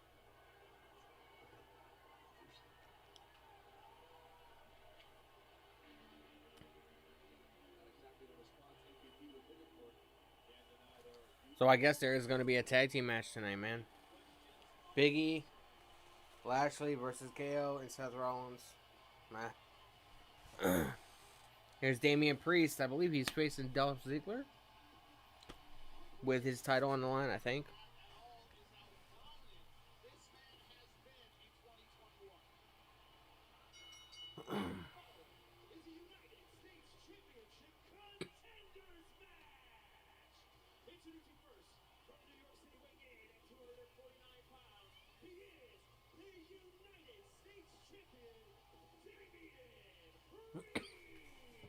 Damian Priest.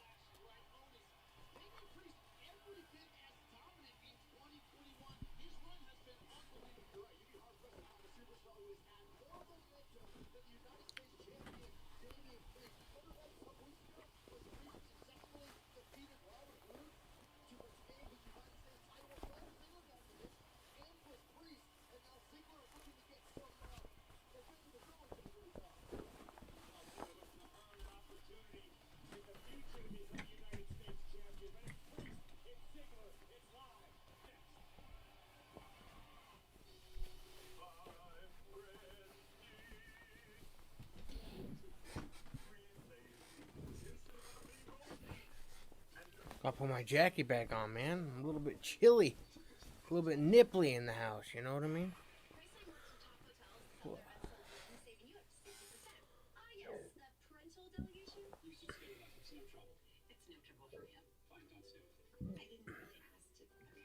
Price line.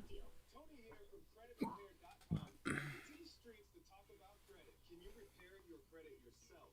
Yes. Great. How? How long does credit repair take?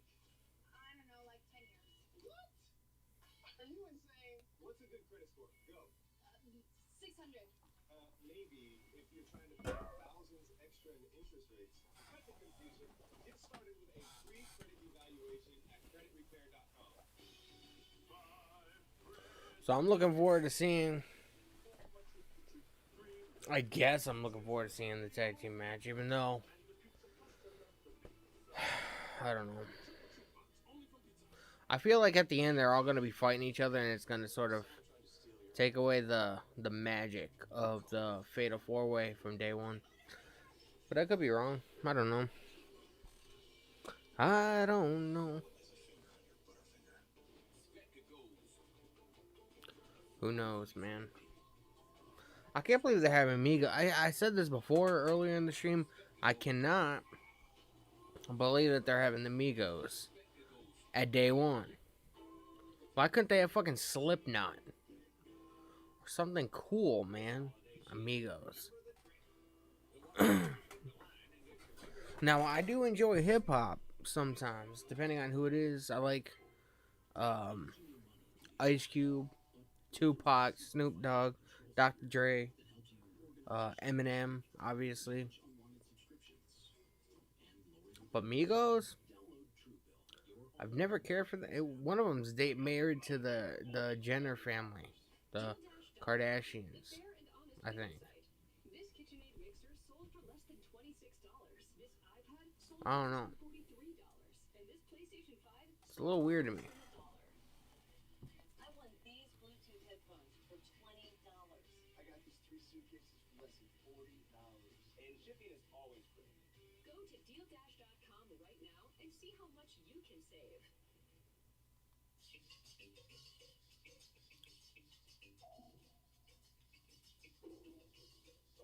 Jerry compares best quotes from over 50 carriers in 45 seconds. See how much you can save for free at getjerry.com.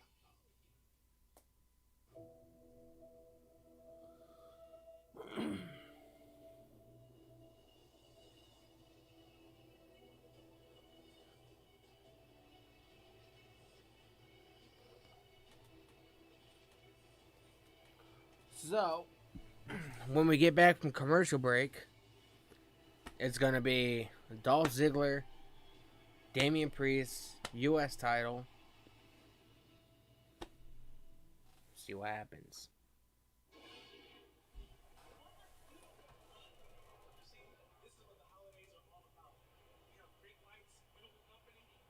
Dana Brooke is still the fucking 24/7 champion, man. Somebody hasn't beat her yet. Reginald probably trying to fuck her, and then while she's asleep, pin her. Because he doesn't want to be that asshole that beats up a woman. That's what I think. He's trying to wine and dine her to get the 24/7 title back.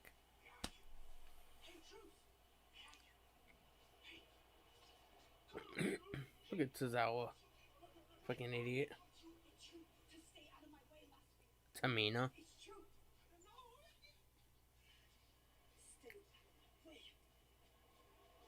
Where's Truth?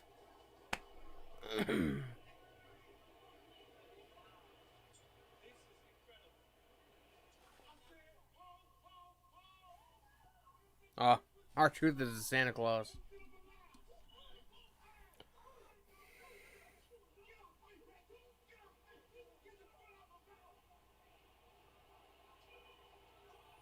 Tamina, that wasn't exactly what you call a roll-up.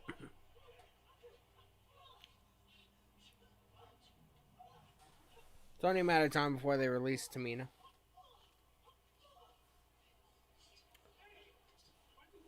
Tamina and Nia Jax, the only two members of the Rock family that will ever get fired.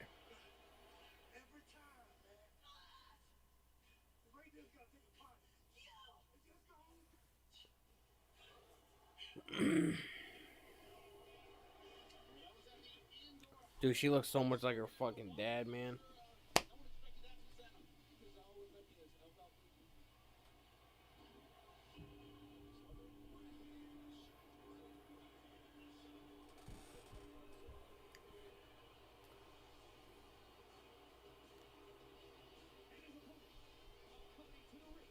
They got new theme music too.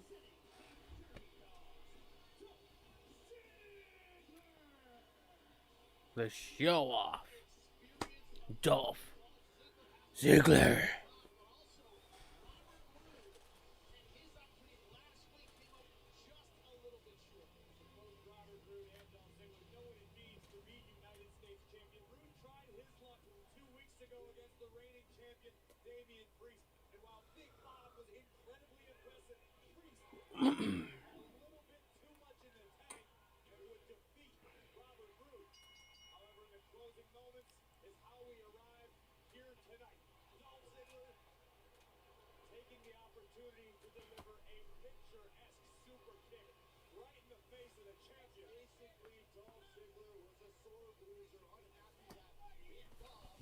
I like Damian Priest quite a bit.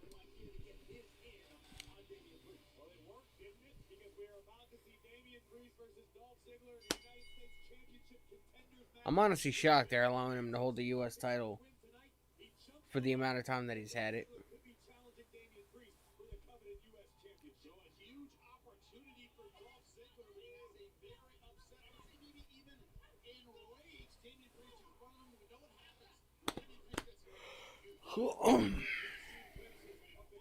Oh. Oh, nice shoulder tackle. Come on, Priest. Oof, nice jumping elbow. Elbow shot to your brain. Like you know it's going fucking insane.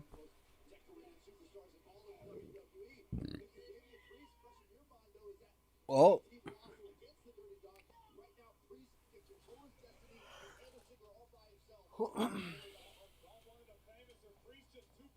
Oh. Priest was going for a power bomb. Ziggler's ass is out, man. Put the fucking moon away.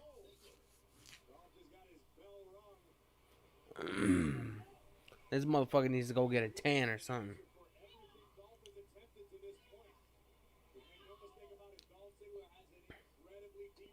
Oof. Nice kicks. Yeah, it's official. Tonight, Biggie and Bobby Lashley versus KO and Seth Rollins in a tag team match. I wonder how that's going to go. Probably not very good. Will it be entertaining? Probably, but it won't end well. And I feel like it's going to take away a lot of the magic that's going to surround the possible main event for day one. But I feel like Brock Lesnar and Roman Reigns are gonna overshadow that main event. So I think the true main event is gonna be Roman Reigns versus Brock Lesnar. That was nasty, man. That was like a weird ass superplex from the top rope, and knocked out Dolph Ziggler as well as Damian Priest. So they're both in the middle of the ring, and it's a commercial, but it's not picture in picture, so I can't see what the fuck's going on. Every day it's something new. Every day it's something new.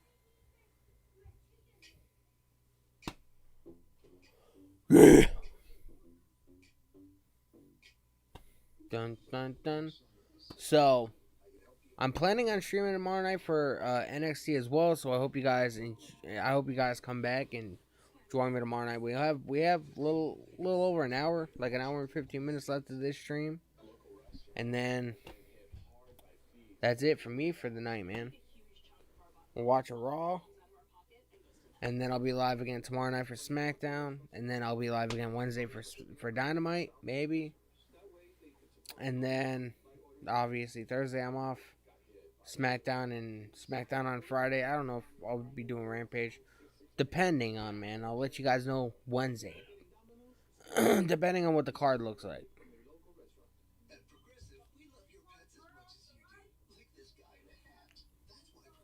And then obviously next weekend is Christmas, so next Saturday is Christmas, and then I'm off for the weekend to enjoy Christmas.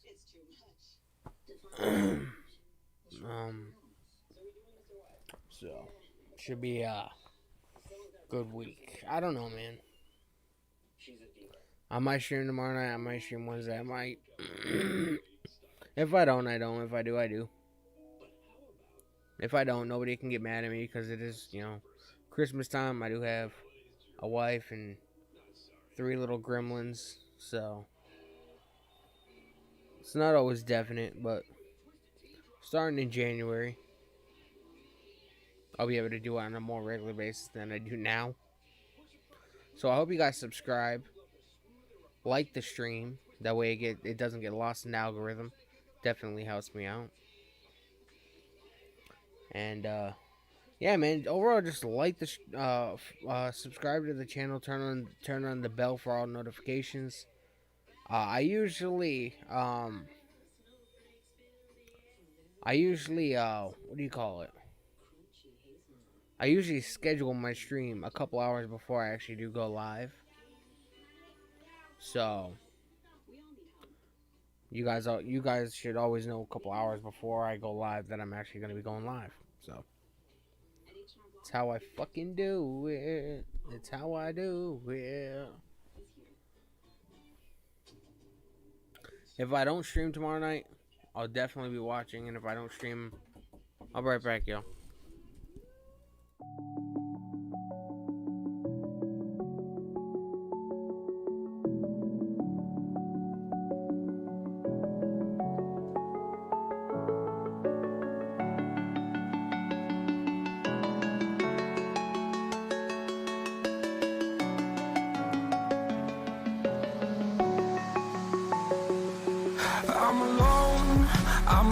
broken home. I gave you all the bricks that I own and know.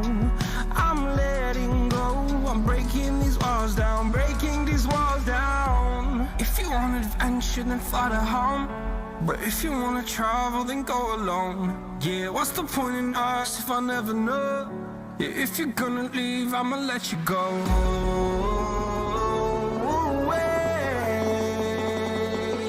I'm tired of the pain. Go away. I'm tired. Back, man. Back with the U.S. title match. I almost put the stream starting soon screen. That would have been hilarious, wouldn't it? You guys would have got all kinds of confused.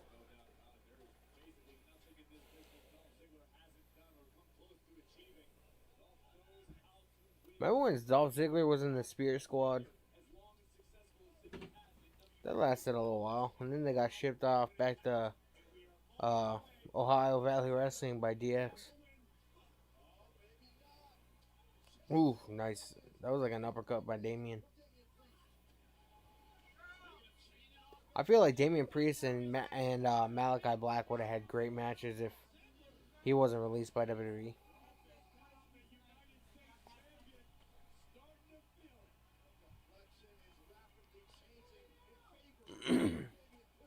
Nice running elbow.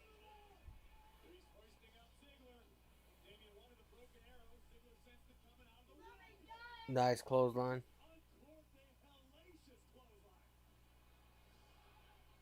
Oof, broken arrow. Ziggler just barely got the shoulder up.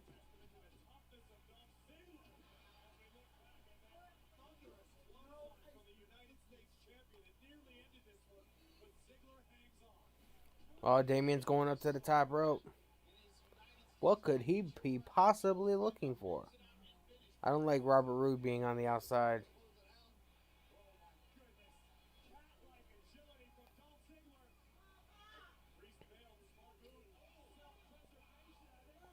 Nice kick, man. Damian Priest kicked Ziggler so hard he fucking almost fell out of the ring. And then of course Robert Roode had to get involved.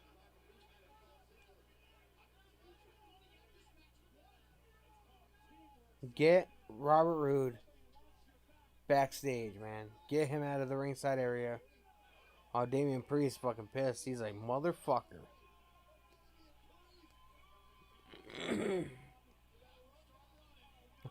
Robert Roode fucking tripping over himself.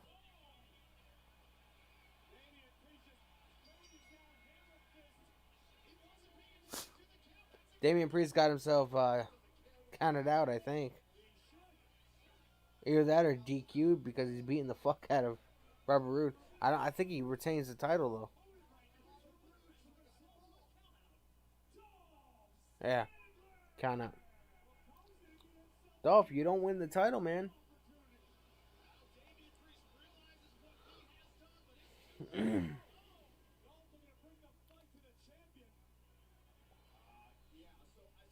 Dude, Damian Priest is a fucking madman. He gonna run chasing backstage. Oh no, he gonna take his aggression out on Robert Roode. Grabbing him by his ear and shit.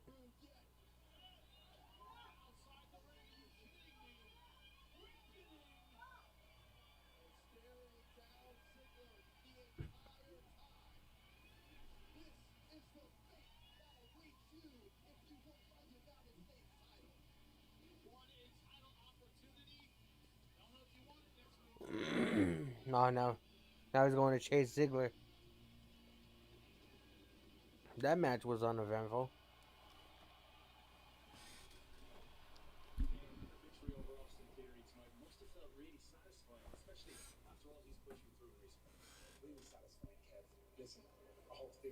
Kevin Patrick and Finn Balor are doing a backstage interview. Oh, Austin Theory's beating the fuck out of Finn Balor now. Probably to make Vince McMahon happy.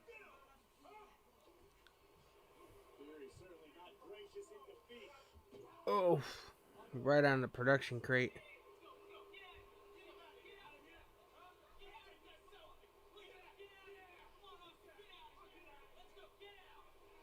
Took another selfie. All right, here comes Edge. It's what we've all been waiting for, man. It's what we all have been fucking waiting for.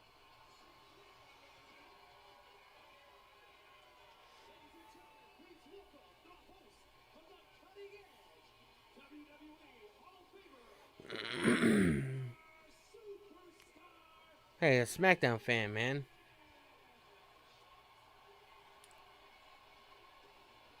It's come to life. Not a chance.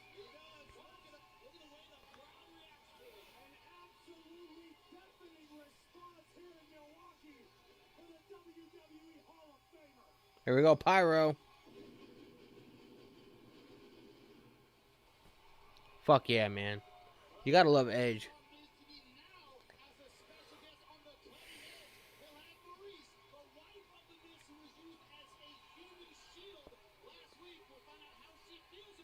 So, I'm still wondering if maybe Beth Phoenix comes out, man, and sort of involves herself in this whole storyline.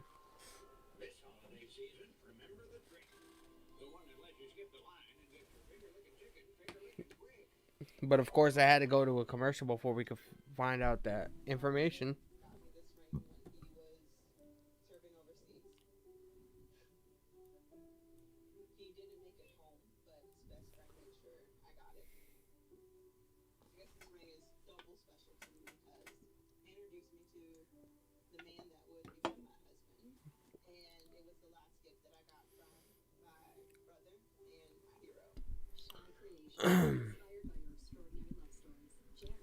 I would ask people what they think and what they think is going to happen during this segment, but there's nobody here.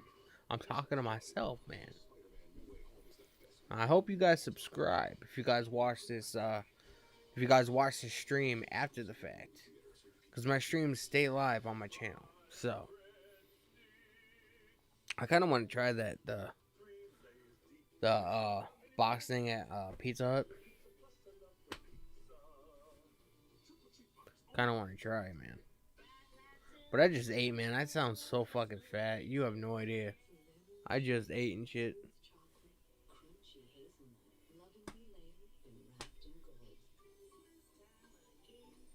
It's Christmas time.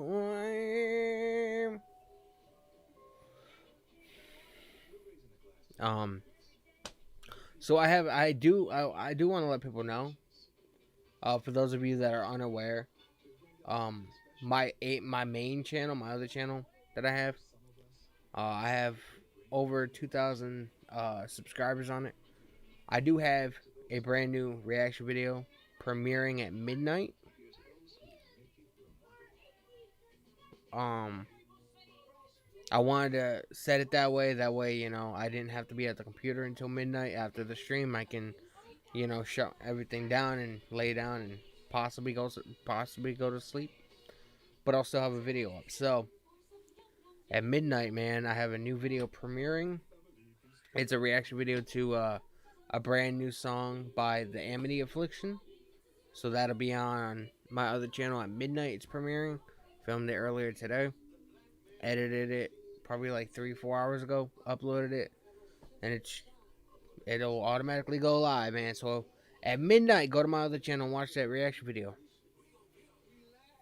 That's what I primarily do. When I'm not streaming, I'm making videos for my other channel. So if you guys like my personality, like my content, like me as a person, as a content creator, go check me out on my other channel, man. I have like almost 2,800 subscribers on there.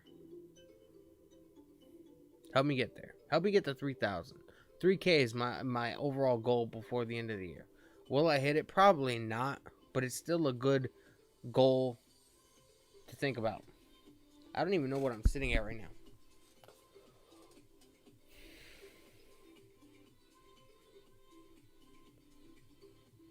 I'm at 2,741. So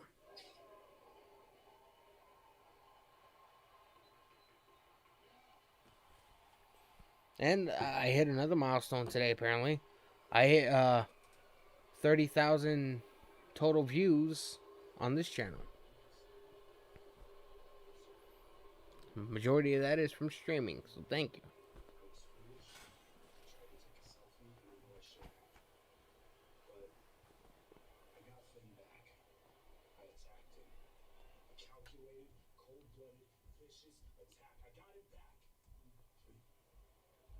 Mama say, I enjoyed that. I enjoyed you beating up Finn. I said, like you beat the chocolate pudding out of him. But you lost the match. Vince McMahon is not happy. His little stooge. Yeah, he beat up Finn Balor, but he also lost the match. I especially enjoy firing people just for holidays. It gives me a warm feeling in my stomach. Oh my god. He's talking about he enjoys firing people. That is all too relevant with what's been going on the last year. I'm gonna give you another chance. Oh, he's gonna give. I thought he was about to fire Austin Theory on Monday Night Raw. He can't blame it on budget cuts this time, bitch. He's gonna give him one more chance though. So, either tonight or next week, we're gonna see. We're gonna see how this story progresses. My hopes are very slim though.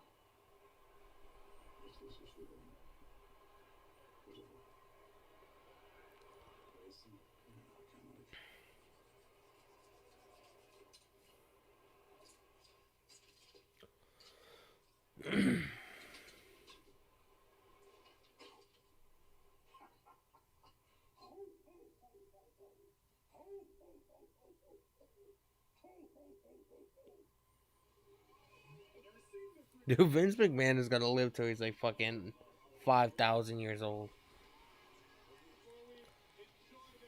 That man is fucking in his late 70s and he fucking deadlifts like 500 pounds. Alright, man.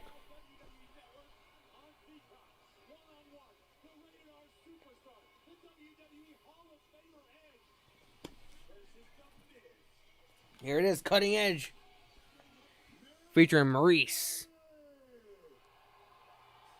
Milwaukee. I have been waiting a long time to say this, but welcome to the return of the Cutting Edge. Yeah. So, my guest tonight, on the surface, we might not seem like we have a lot in common, except that we're both Canadian, and we're both frustrated with my opponent at day Oh yeah, she's from Quebec.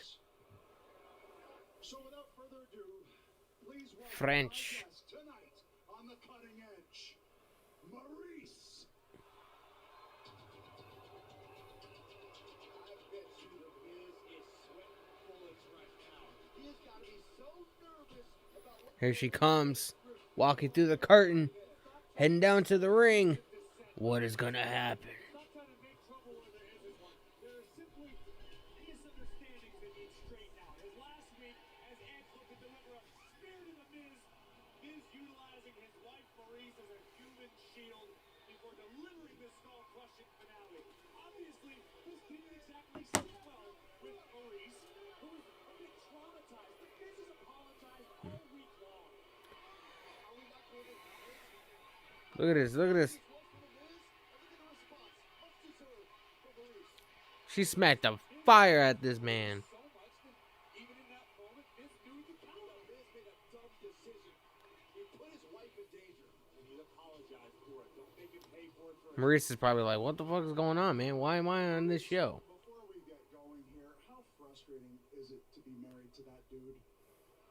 All right, I'm not here to be your best friend. We're not gonna be friends. I'm not gonna leave here and you're gonna be my friend and we're gonna be hanging out. It's not gonna be that. I'm just here to use this platform to speak. That's all. Which couldn't get on Miz TV? No, because he won't let me talk. I mean, have you seen my husband? Have you met him? He's the most narcissistic, arrogant human being on the planet. I can't even place a word. I can't do an interview with him. He won't let me talk. He won't shut up.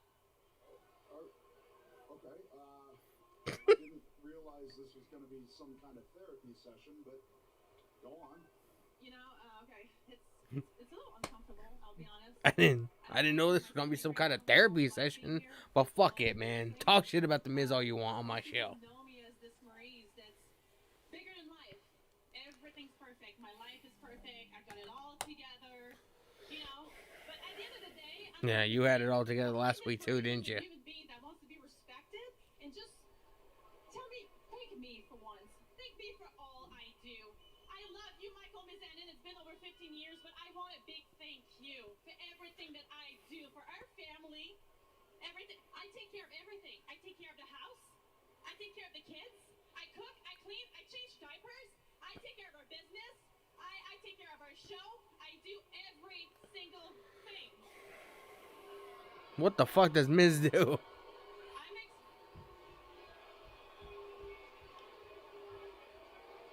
I'm exhausted. I truly am. I'm tired. I'm exhausted. Is she gonna ask for a divorce? You know, last week, Edge, you could have hurt me really bad. You could have hurt me really bad, and you did. At the end of the day, people need to understand that I'm a mom. I have a family. I have a 2-year-old, Madison, and I have a 3.5, Monroe. And if something happens to me, who's gonna take care of my kids? Who's gonna take care of my kids? You tell me. Ooh, this is getting a little bit deep, man. I didn't think it was gonna go in this direction.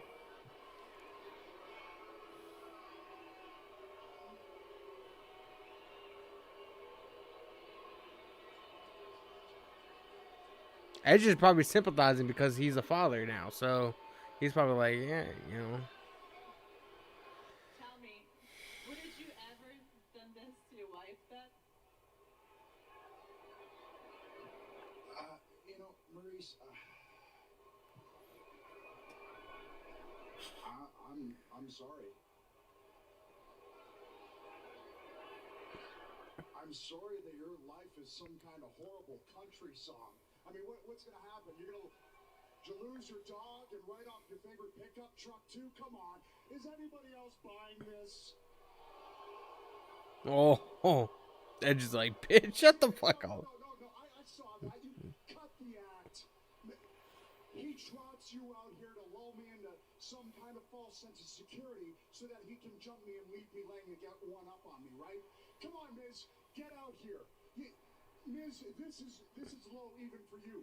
You pull your wife in front of me last week, and now you trot her out here to try to get one up on me. Hey, Maurice, to answer your question, would I do this to Beth? Hell no, because I respect her. Come on, Miz. Come on, get out of the hiding spot. Where are you at? All right, here he comes. Here comes the Miz.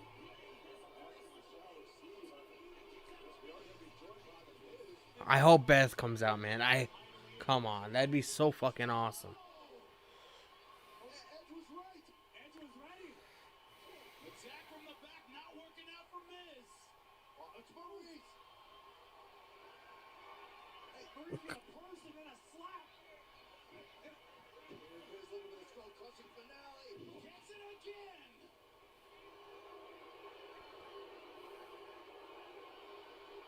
Well, apparently all's forgiven, gentlemen. The holidays are all about, Jimmy. These two deserve each other. You forgive and you forget. You move on and you get to celebrate with your beautiful family. Here's the sad part. Edge called it. Edge called it. Nope. I thought Beth was gonna come out, man. Maybe next week.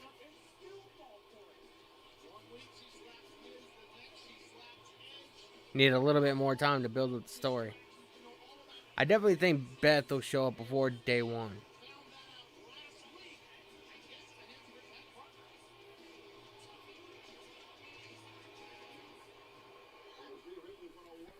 That was shitty, man. Marie's trying to use the kids and her personal situation to one-up Edge, man. And I hate to say it, but it actually worked. somewhat. Edge knew that something was off about the whole situation, but Miz still gave him a skull crushing finale. So, here comes Rhea Ripley and Nikki Trash.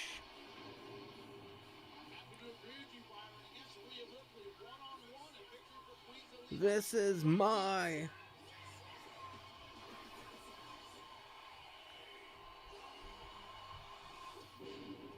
the Mitch Lucker stomp.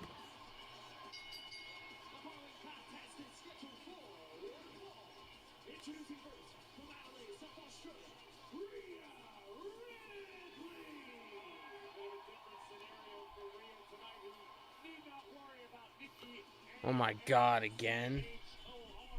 Didn't we see this last week? This is my brutality. I do like her theme song, man, but fuck. There's only so much of Rhea Ripley versus Zelina Vega that a person can take. And I'm getting to that level. I'm getting to that level very quick.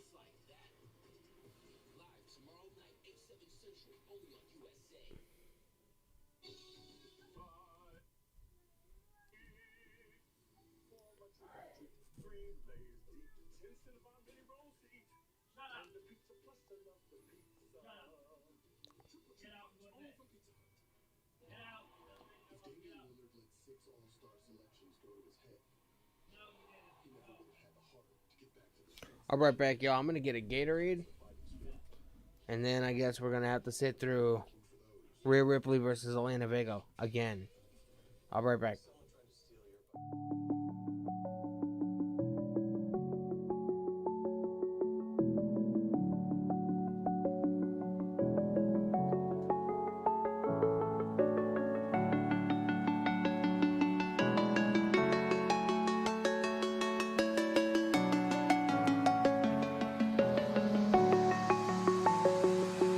I'm alone, I'm a broken home. I gave you all the bricks that I own and know.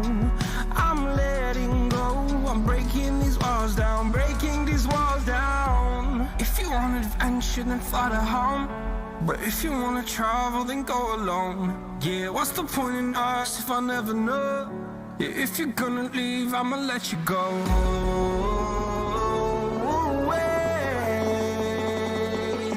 I'm tired of the pain. Go away. I'm tired of yesterday.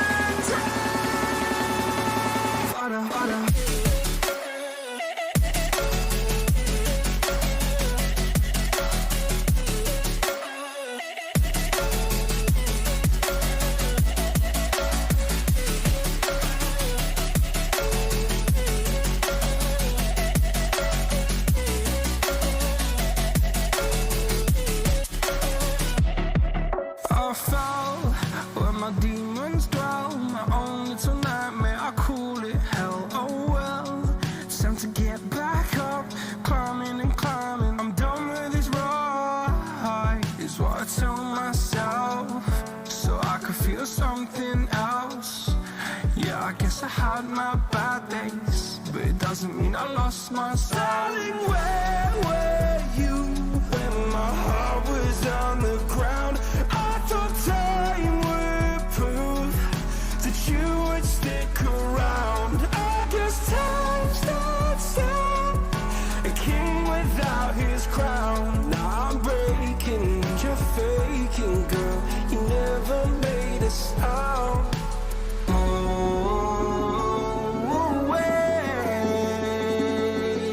I'm tired of the pain.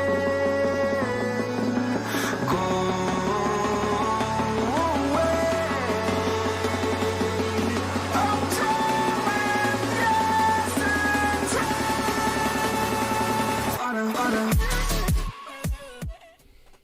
Veer behind.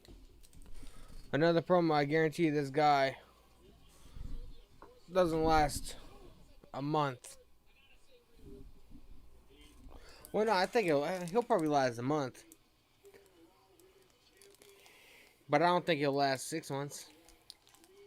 And Veer Mahan, I swear I thought he was with Jinder Mahal on SmackDown.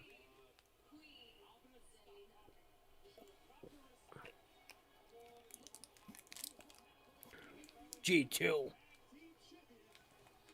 It's good stuff. Oh, here we go. This bitch from Queens, New York, she's talking like she from the fucking United Kingdom.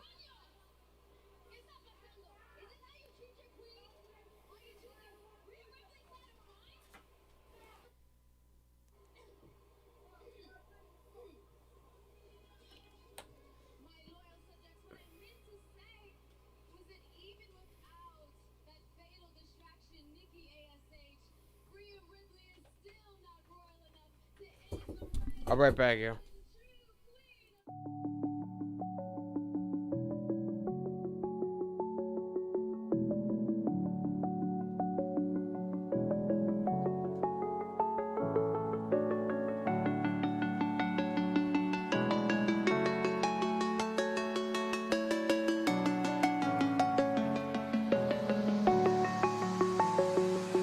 I'm alone, I'm a broken home. I gave you all the bricks that I own and know. I'm letting go, I'm breaking these walls down, breaking these walls down. If you want adventure, then fly to home. But if you wanna travel, then go alone. Yeah, what's the point in us if I never know?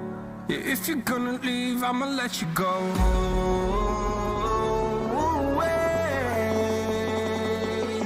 I'm tired of the pain. Go away. I'm tired of yesterday.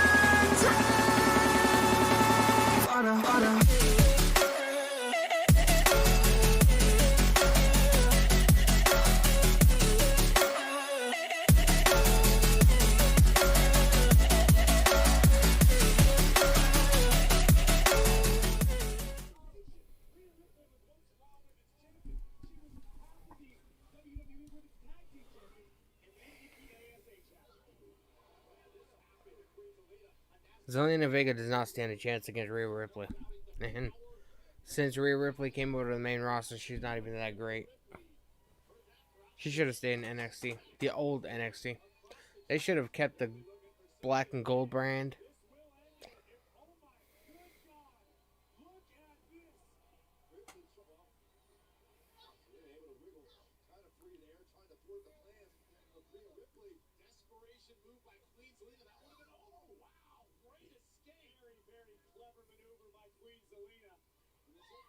Oh my god. Zelina Vega with the fucking running knee.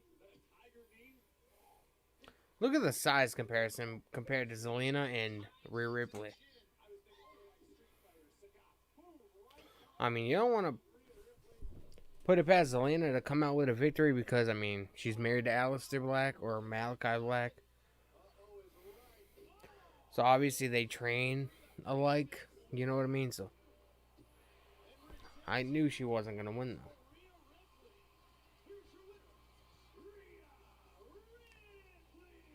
That dude with the glasses looked like Bad Bunny.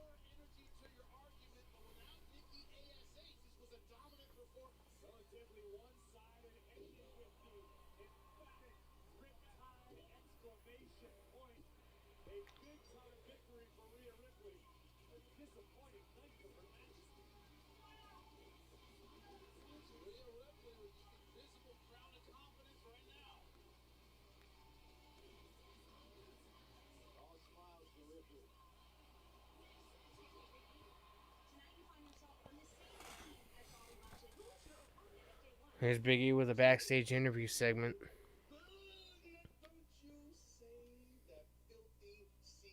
The only good thing on this Monday Night Raw so far has been the cutting edge. That's literally the only thing I can remember from this show.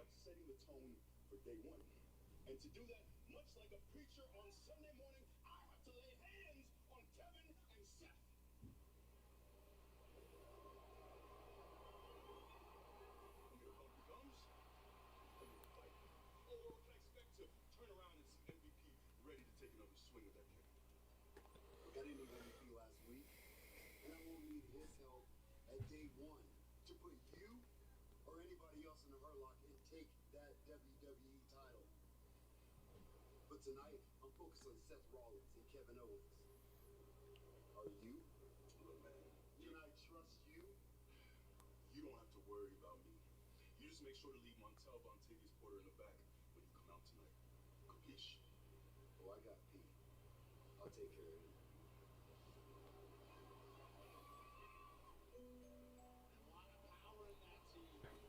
Here comes Liv Morgan. That was a cool little backstage segment. Will Bobby Lashley be able to coexist with Big E?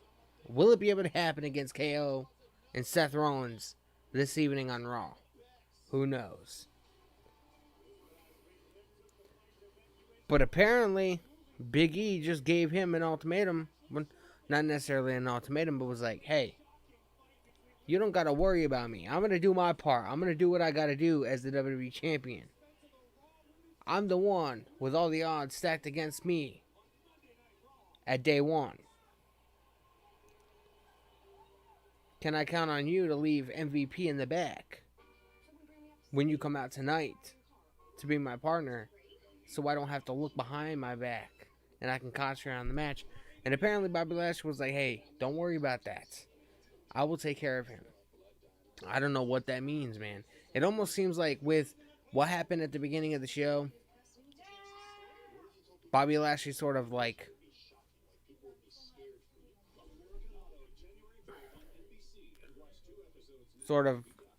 putting MVP in that situation to where he had to face Big E at the beginning of the show. It almost seems like they were in the process of doing the split. You know what I mean?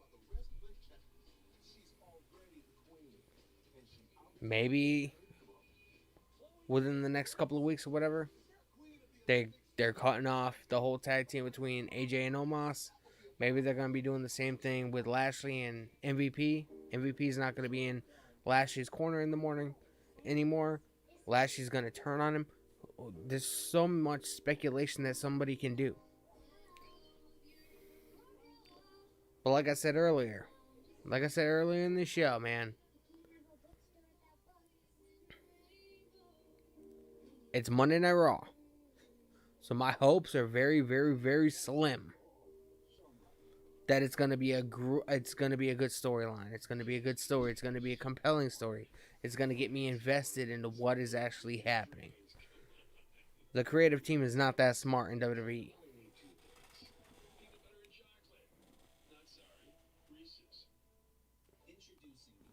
Anything at this point can happen.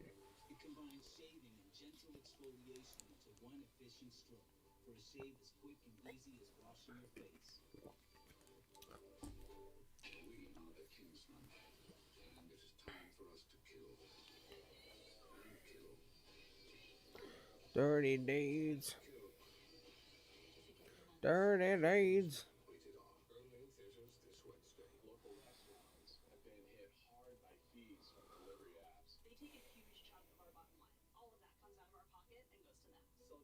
franchisees went to local restaurants and bought $100,000 of their gift cards to give out to our customers. That way, they could support a mom and pop by ordering directly from them. And no one got hit by delivery app fees. I can't believe one restaurant is buying another restaurant's gift certificates to give out, but it sure is wonderful. So if you're not getting Domino's, skip the delivery apps and order directly from a local restaurant. It's commercial break. But I hope you guys, I say it a lot, man, and I truly, honestly mean it. I hope you guys have enjoyed the stream. I hope you guys subscribe to the channel so you guys can join me in my next stream. I'm going to try and stream tomorrow as well as Wednesday, but it's not a guaranteed at the moment. But I definitely want to try and be here for SmackDown on Friday, even though it's a tape show, I think. Because it's Christmas Eve. So I think that it's going to be a tape show. I have no idea what's going to transpire. I want to see what's going to happen between the whole dynamic of the Bloodline, Paul Heyman, Brock Lesnar. That's really what I really like. That's what my focus is on. That's what I really want to see. Biggie graduated from the University of Iowa, where he starred as defensive end. Biggie is a I couldn't read the rest. I'm too late, man. All right, here's Liv Morgan with a kendo stick in the middle of the ring. Let's hear what she has to say. Obviously, it's going to be about Becky Lynch.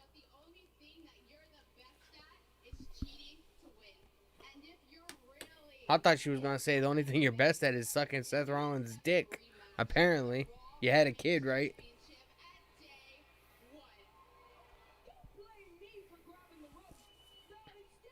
So, I think they are going to have a match at day one. Day one is going to be a stacked show.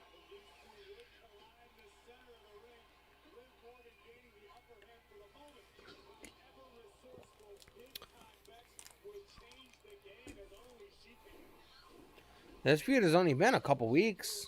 It's not that long. I think they're gonna they're gonna write it in the story to where Liv Morgan gets her ass beat every single week, and then it's all gonna be a combination of things that transpires at day one, where Liv manages to win the women's title. Either that, or she loses at day one, and then maybe wins the Women's Royal Rumble and goes on to face Becky and finally wins the title at WrestleMania. I mean, that could be a possibility too. I don't know. I would much rather... Day one seems like it's going to be a packed show. It seems like this is going to be like the 2022 version of No Way Out. I feel like Liv Morgan would have a better time winning the title if it was at like a big show like WrestleMania. You know what I mean? There's going to be a lot of people that watch day one, but not as, like, even people that are just, you know, I know people that only watch WrestleMania. Like, they don't watch wrestling at all during the year. The one time they watch wrestling is WrestleMania. WrestleMania is, like, the fucking show. So, I mean, that's a possibility, too, but I'm not quite sure.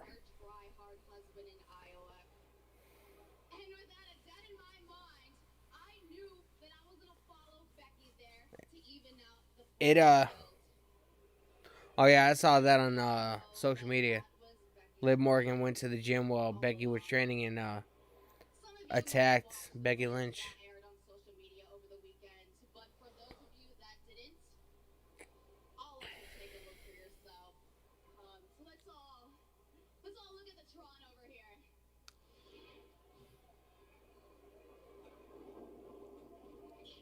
Ironically enough, there was a camera crew following Liv Morgan.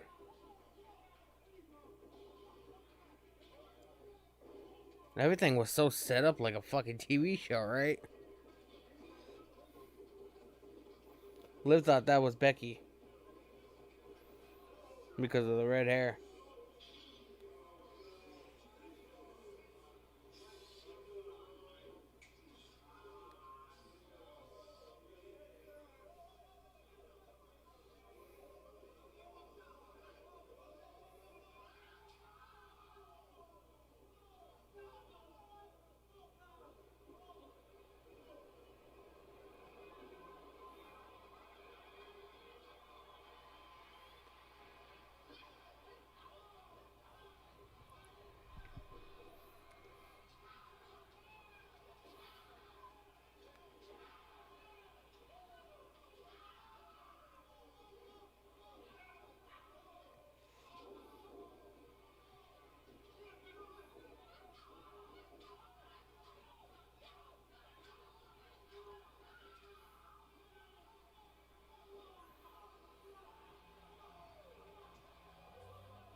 That was funny.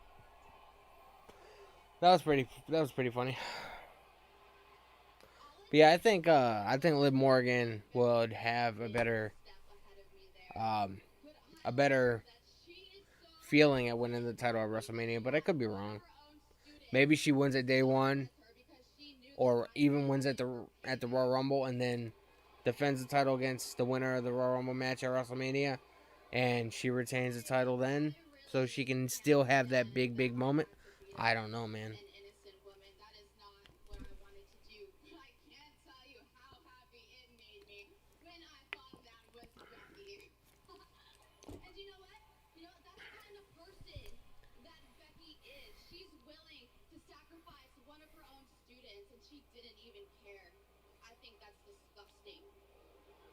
I think that's disgusting. Yeah.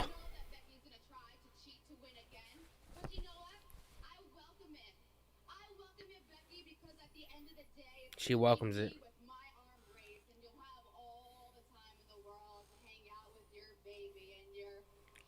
Hang out with your baby. Liv Morgan just has that I don't give a fuck attitude right now, man.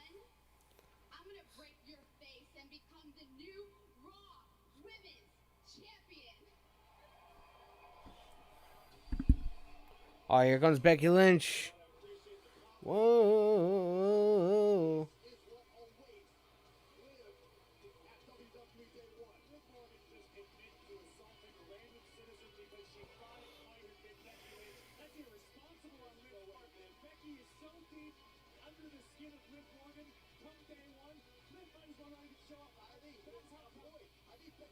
Whoa.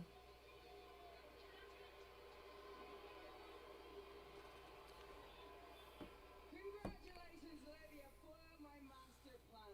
You beat that poor innocent girl senseless. I think she still has ice on her arm. You may have even broken her elbow. But you have to crack a few eggs if you want to make an omelet, am I right?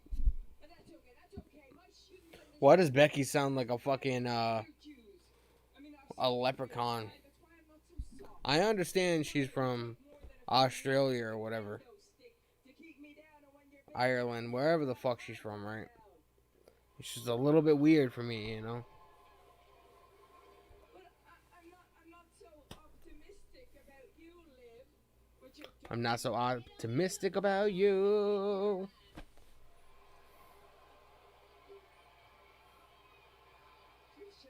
touche. Okay, well, sometimes even the best laid plans go awry. So yeah, man, I want to let you guys know one last time, man. We only have about a half hour left of Monday Night Raw, and then we are out for the night. But at midnight, if you guys go over to my other channel, just type in my name, should pop up. I have almost 2,800 subscribers over there. Go there. I have a new video premiering at midnight. I do a lot of music reactions and music reviews, and if you guys are fans of music or whatever, I do a lot of those videos over on my other channel. I have a new reaction video premiering at midnight of a brand new song by the Amity Affliction. If you guys are into metal or metalcore or whatever, go there. You guys will be able to watch the video at midnight. Click the subscribe button, hit the notification bell, like the video so it can get put out into the universe, and click remind me so when the video is close to being premiered, I'm not used to the whole premiere thing on YouTube, but when the video gets close to premiere, it'll get the notification gets sent straight to your phone. You guys will be able to watch the new video. So that's going to be at midnight, man, on my other channel. So make sure you guys subscribe. I might as well talk during this whole segment because I honestly don't give a fuck. So go to my other channel, subscribe. Just type in my name. My name is right here in the corner. Where is it? Right here. Just type that in the search bar on YouTube, and my other channel should pop up. Oh, Liv Morgan threw the kendo stick to Becky Lynch, man. Do not insult me. I'm the longest reigning Raw Women's Champion for a reason. If you are lucky, I have a private jet to catch. Oh, Becky's got a private jet to catch, man. She can't be seen with the likes of Liv Morgan. 1 week from Sunday is day one, man. And so far, they're having a little bit more promotion for it than they did for Survivor Series. Survivor Series was one of the most poorly built pay-per-views in recent memory. Thanks, Cedric, man. I appreciate it, man. Look out for the new video. It'll premiere at midnight, man. So, I hope you enjoy it. I hope you like my other content over there. I post a lot of videos over there. Maybe a little bit too much. I try and post at least 3 or 4 videos over there a day. It's a little bit psychotic, you know. But when I'm not streaming here, you guys can see me over there. Starting in January, I'll be going live on that channel a lot. Because a lot of bands that are coming out with new albums. So I go on there every so often, and you know, we listen to a brand new album. So.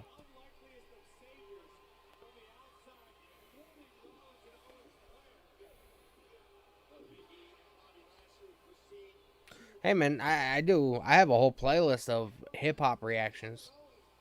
I like hip hop more just as much as the next guy, but obviously my main interest is in the rock and metal genre.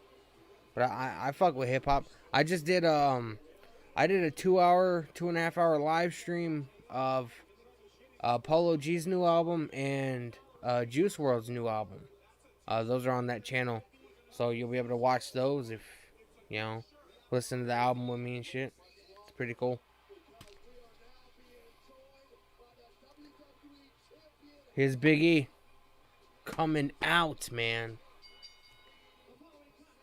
I hope you guys had a good time watching the stream tonight. Like I said, I'll try and be on tomorrow night, and I'll try and be on Wednesday. No guarantees, though. We're getting closer to Christmas. My wife and kids are going to want to, you know, do the whole holiday thing. I want to say it'll almost be a definite that it'll be here on Friday. But like I said, man, if you guys are subscribed to the channel with the notification bell on, I usually schedule my streams a couple of hours before I actually go live. That way you guys can, you know, reserve your notifications and know exactly when I am going live. I don't like it to be like a last minute decision, you know what I mean? So if you do not see a live stream scheduled tomorrow afternoon, early evening, like around 4, if you don't see a stream scheduled for tomorrow night, that means I'm not going live. It's the easiest thing I can tell you guys, so you guys know when exactly I'm going live.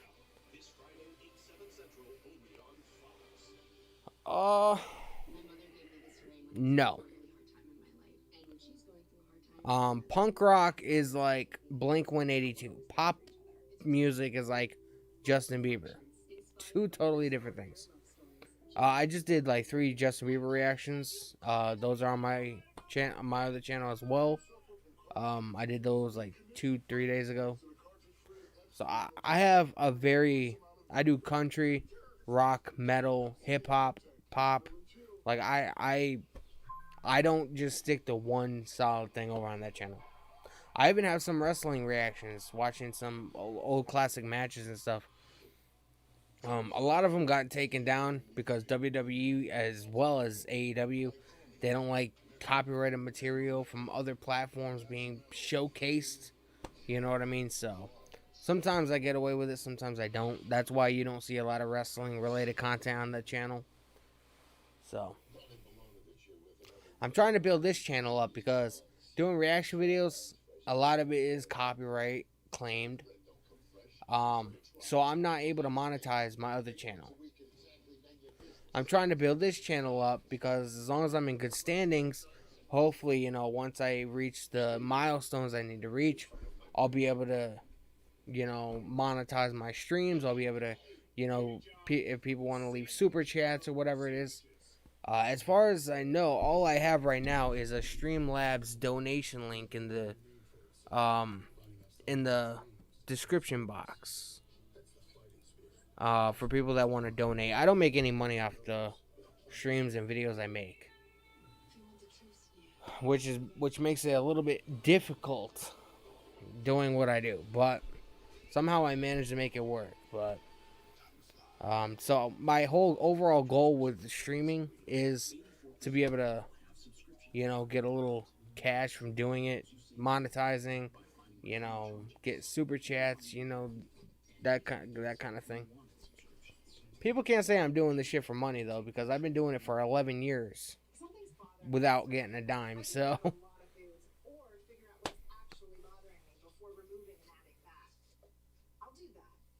it would just, I feel like I'm really good at doing this. I feel like I'm a very personable person. I feel like I'm very informative. I feel like I'm good at what I do. So it'd be kind of cool to, be able to make some kind of income doing this, because I love being a content creator so much. So anything is possible as long as you put in the work, man. And as long as you guys watch my streams, you guys can make it a possibility that I will be able to make some kind of income from doing these streams, doing the videos that I do. It's a good time, though. I mean, if anybody wants to, I have a donation link in the description. I never ask anybody to donate, but if you're able to, feel free. That'd be fucking amazing. But I want to get monetized so I can put ads on the videos and get super chatted and do all that other stuff that big YouTubers do, I appreciate that, man. I try. I have bad days like everybody else, you know what I mean? I'm not always in a positive mood about certain situations. But I never want to come off being an asshole on here. Like, even if I'm having a bad day, like, I usually, flip a switch and I'm like, I try and be as positive as I can. Because, like, if I'm in a bad mood and bring in negativity, and somebody else that's having a really great day watches my videos or watches my content, and my negativity rubs off on them, it's not really a positive situation for anybody. So I try to be positive, at least while I'm streaming or making videos or whatever, you know what I mean? So I try. I don't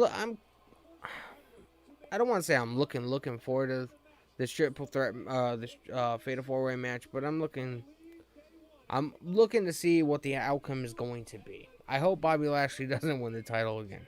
We don't need another Bobby Lashley run, man.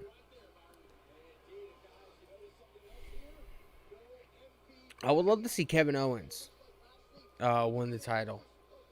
I feel like that would be beneficial to the Raw roster. Because Kevin Owens he's talented. I hope they're not trying to turn him and Seth Rollins into a legitimate tag team. We just saw the demise of Omos and AJ tonight. We don't need to see another senseless tag team like Kevin Owens and Seth Rollins. So I hope this is just like a one and done kind of deal, you know what I mean? Let's hope they're not becoming besties.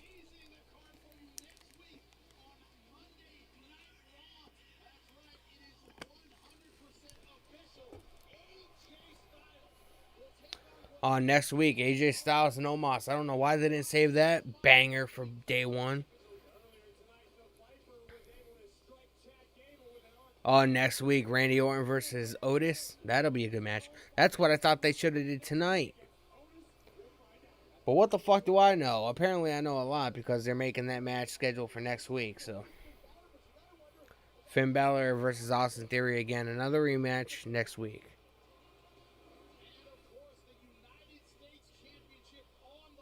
Again. Next week. Why is Damian Priest upset he lost, man? He still retained the fucking title. I don't like the stupidity of certain situations, you know what I mean? It's fucking dumb, man. There's so many people on this roster, yet you scheduled two rematches for next week. Finn Balor and Austin Theory and Damian Priest versus Ziggler. Why not Damian Priest versus Rude? Why not? Well, I don't know. Why not Finn Balor versus Chad Gable? That'd be that'd probably be a pretty good match. But no, they want to throw in some rematches. It's fucking stupid. Oof. Bobby Lashley running in full speed, full steam ahead, running right into KO. Oh, there goes Rollins over the top rope. Oof. Dude, Bobby Lashley just shoulder tackled Seth Rollins, and Seth Rollins did like a 450 splash on his stomach. It's a commercial. Of course, they'd have a commercial in the main event. I feel like WWE is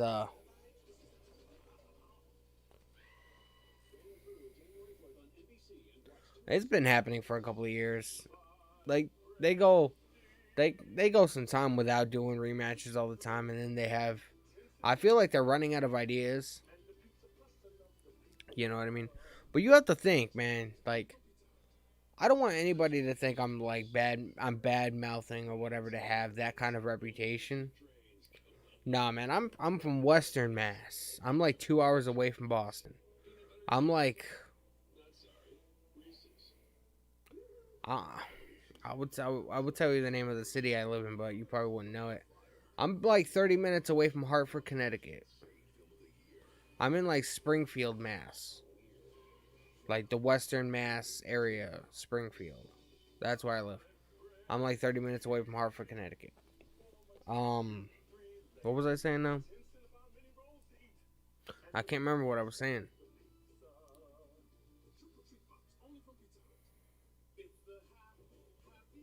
I think it had to do with like all the amount of talent that is on the Raw roster that isn't even used every week.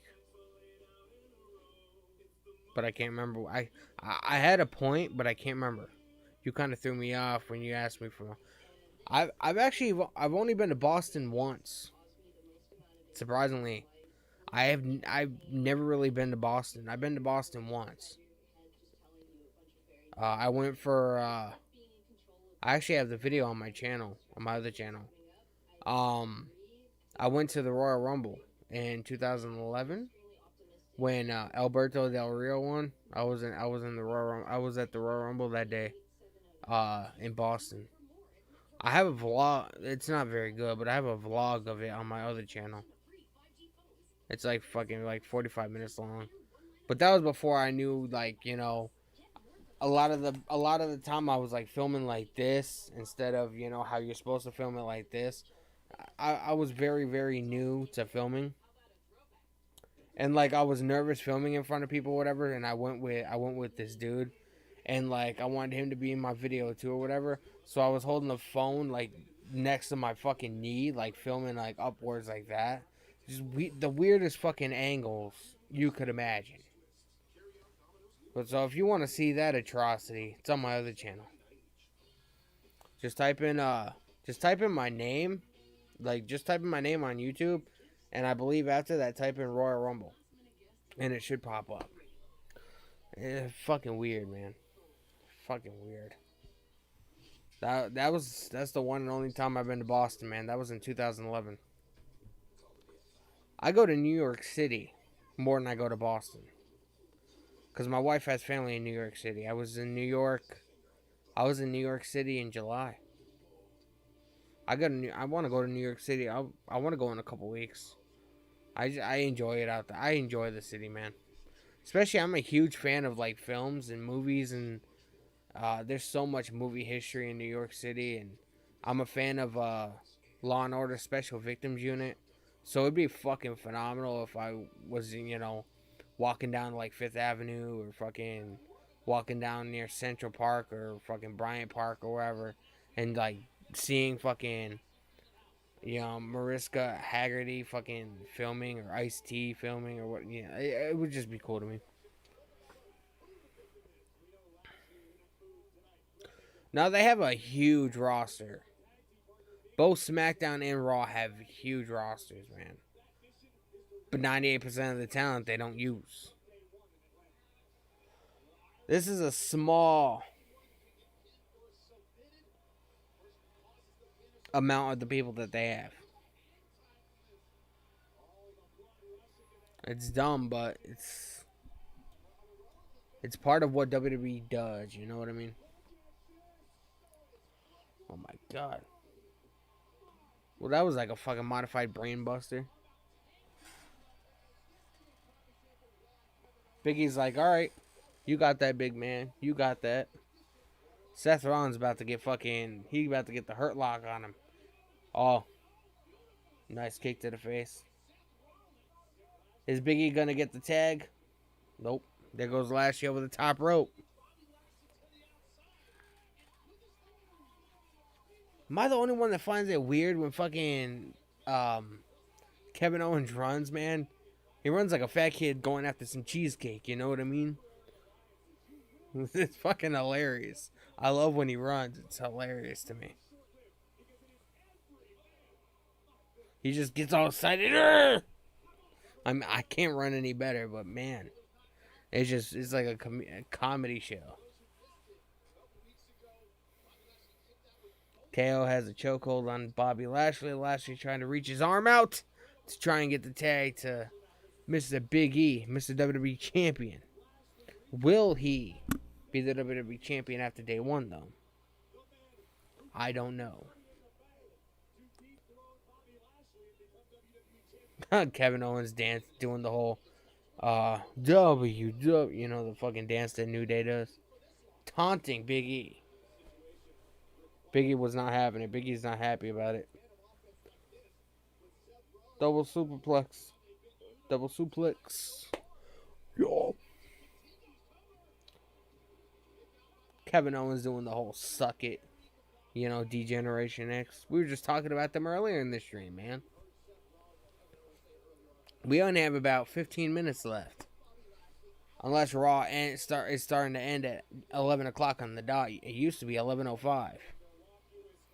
If it ends at 11, we have 10 minutes left. If it ends at 11:05, we have 15 minutes left. So hopefully, you know, they give us a good outcome to this match and it's not bullshit. Oh, body-to-body suplex.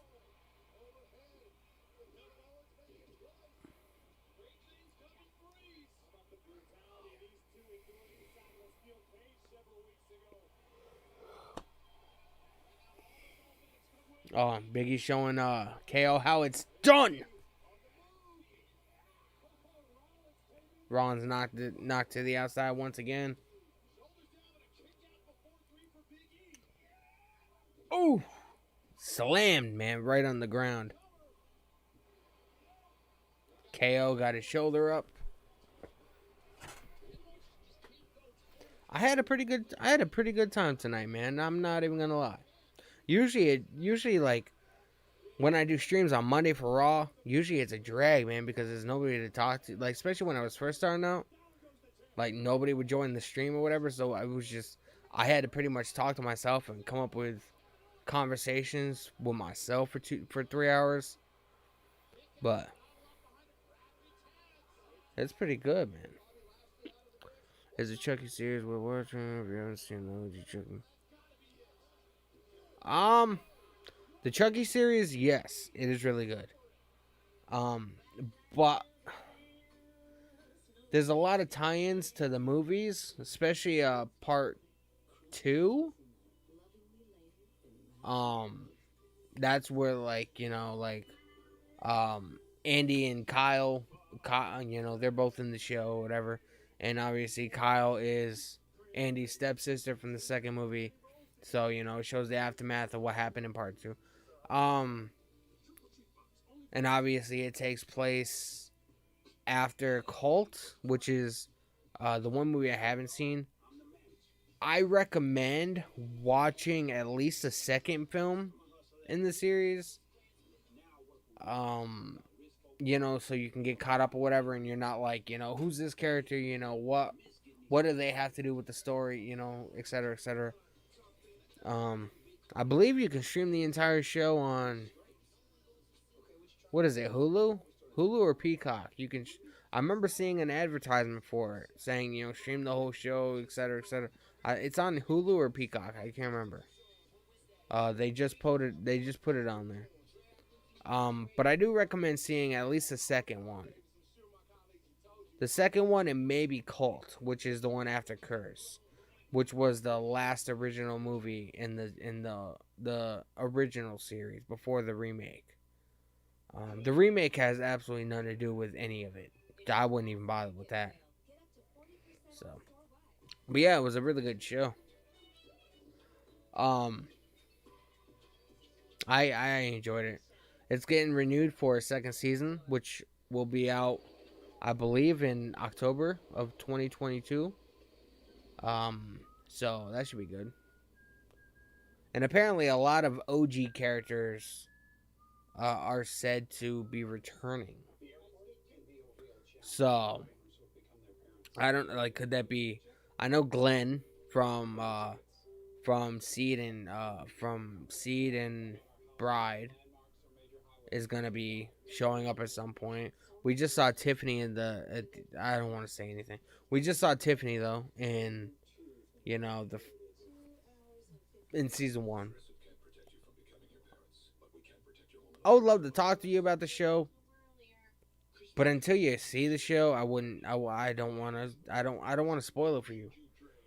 So start watching the show, and then next time I stream, come on and we can talk about it.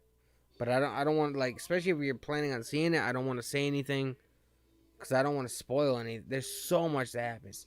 I will say the first 2, maybe 3 episodes, like, it's pretty much a slow build or whatever.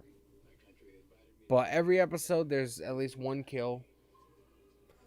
The more into the series you get, because they're trying to wrap up loose ends, there tends to be a little bit more deaths. There is one awesome death that I really enjoyed. I think it was in the 3rd episode. I think it involves a dishwasher. When you see that episode, you will know exactly what I'm talking about. Watch the show. Here's your assignment for this week. Watch the show throughout this week, and then next Monday, when I'm here doing a 3-hour stream for Monday Night Raw, we can talk wrestling, but we can also talk about the show, our likes and dislikes. I would love to be able to talk to somebody about the show, but nobody seems to want to watch it. It's a really good fucking show. So watch the show this week. Come back Monday and we can talk about it. Just remember, man, dishwasher. It's in episode either 2 or 3. I can't remember.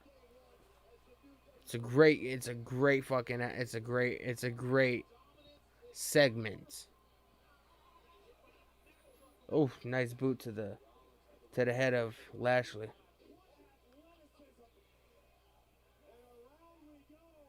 Oh, Lashley's got Rollins. Oof, sidewalk slam. Nice kick. Kevin Owens interrupted the count. Oh, here comes Big E. Damn, man. That fucking commercial went fucking almost 7 minutes. It's fucking 10:07 now. 10:57. I'm telling you, man.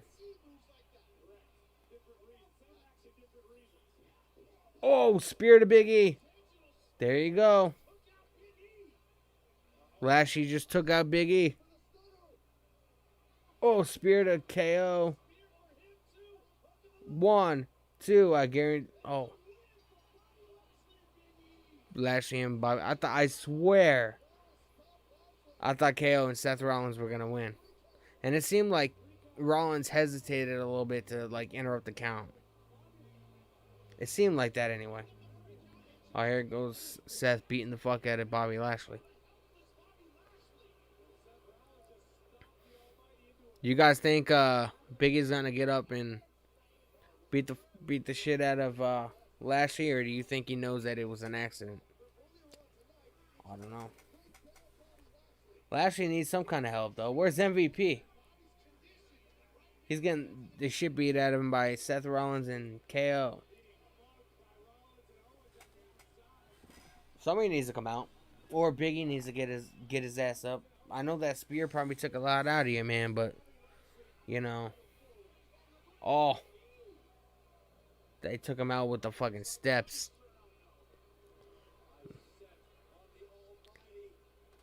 I swear, man. I really hope they're not turning Rollins and Kevin Owens into a tag team, man. I really hope they're not.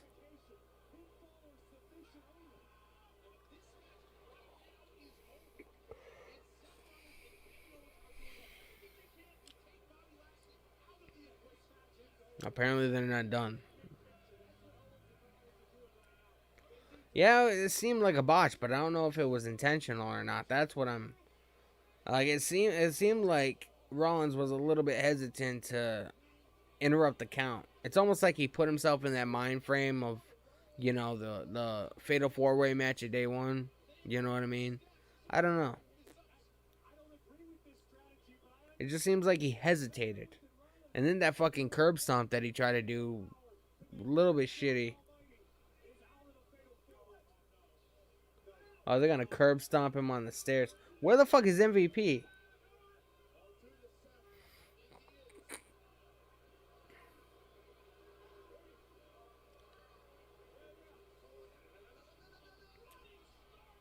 Dude, they curb stomped him on the fucking stairs, man.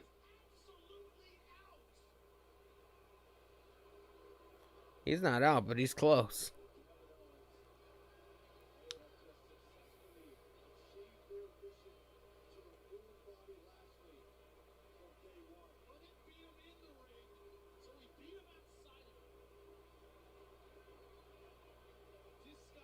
Oh, they're gonna oh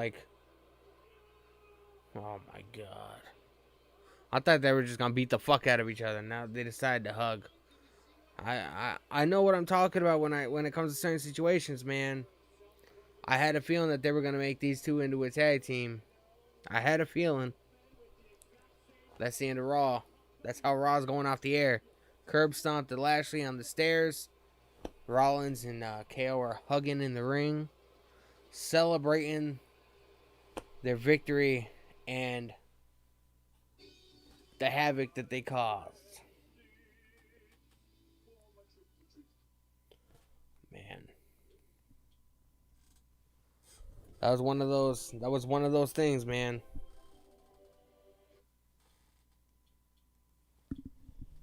That was one. I don't know, man. I have so much conflicting things to say about this episode of Monday Night Raw, but I will save those for another time, man. Shitty ending.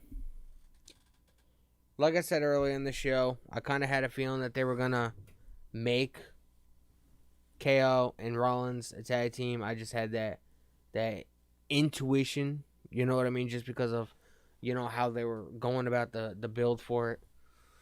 They broke up AJ and Omos, so that's good, but we don't need another useless tag team. We know Kevin Owens and Rollins are not a legitimate tag team.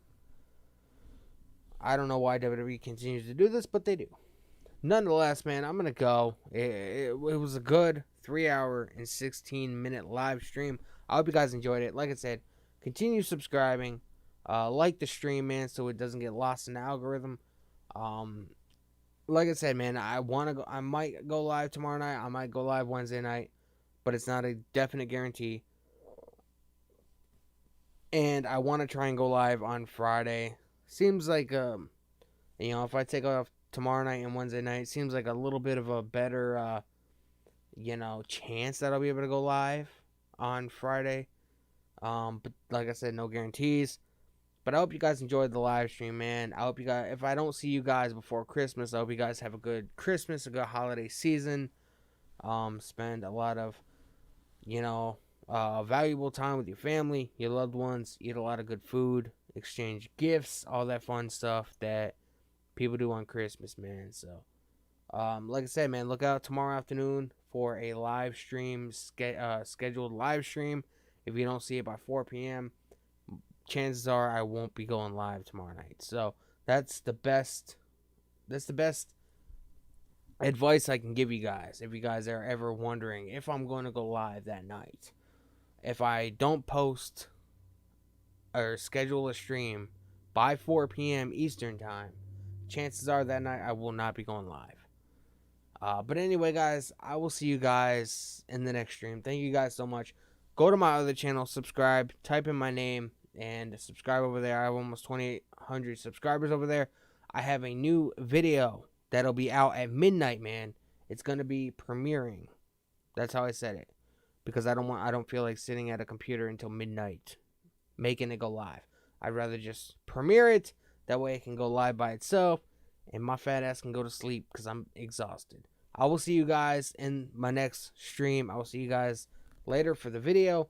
I'll probably, if anybody watches, during the premiere, I'll probably hop on there and, talk while watching it.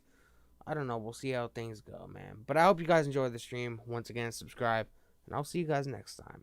Have a good evening. Have a good holiday season if I don't see you. Merry Christmas.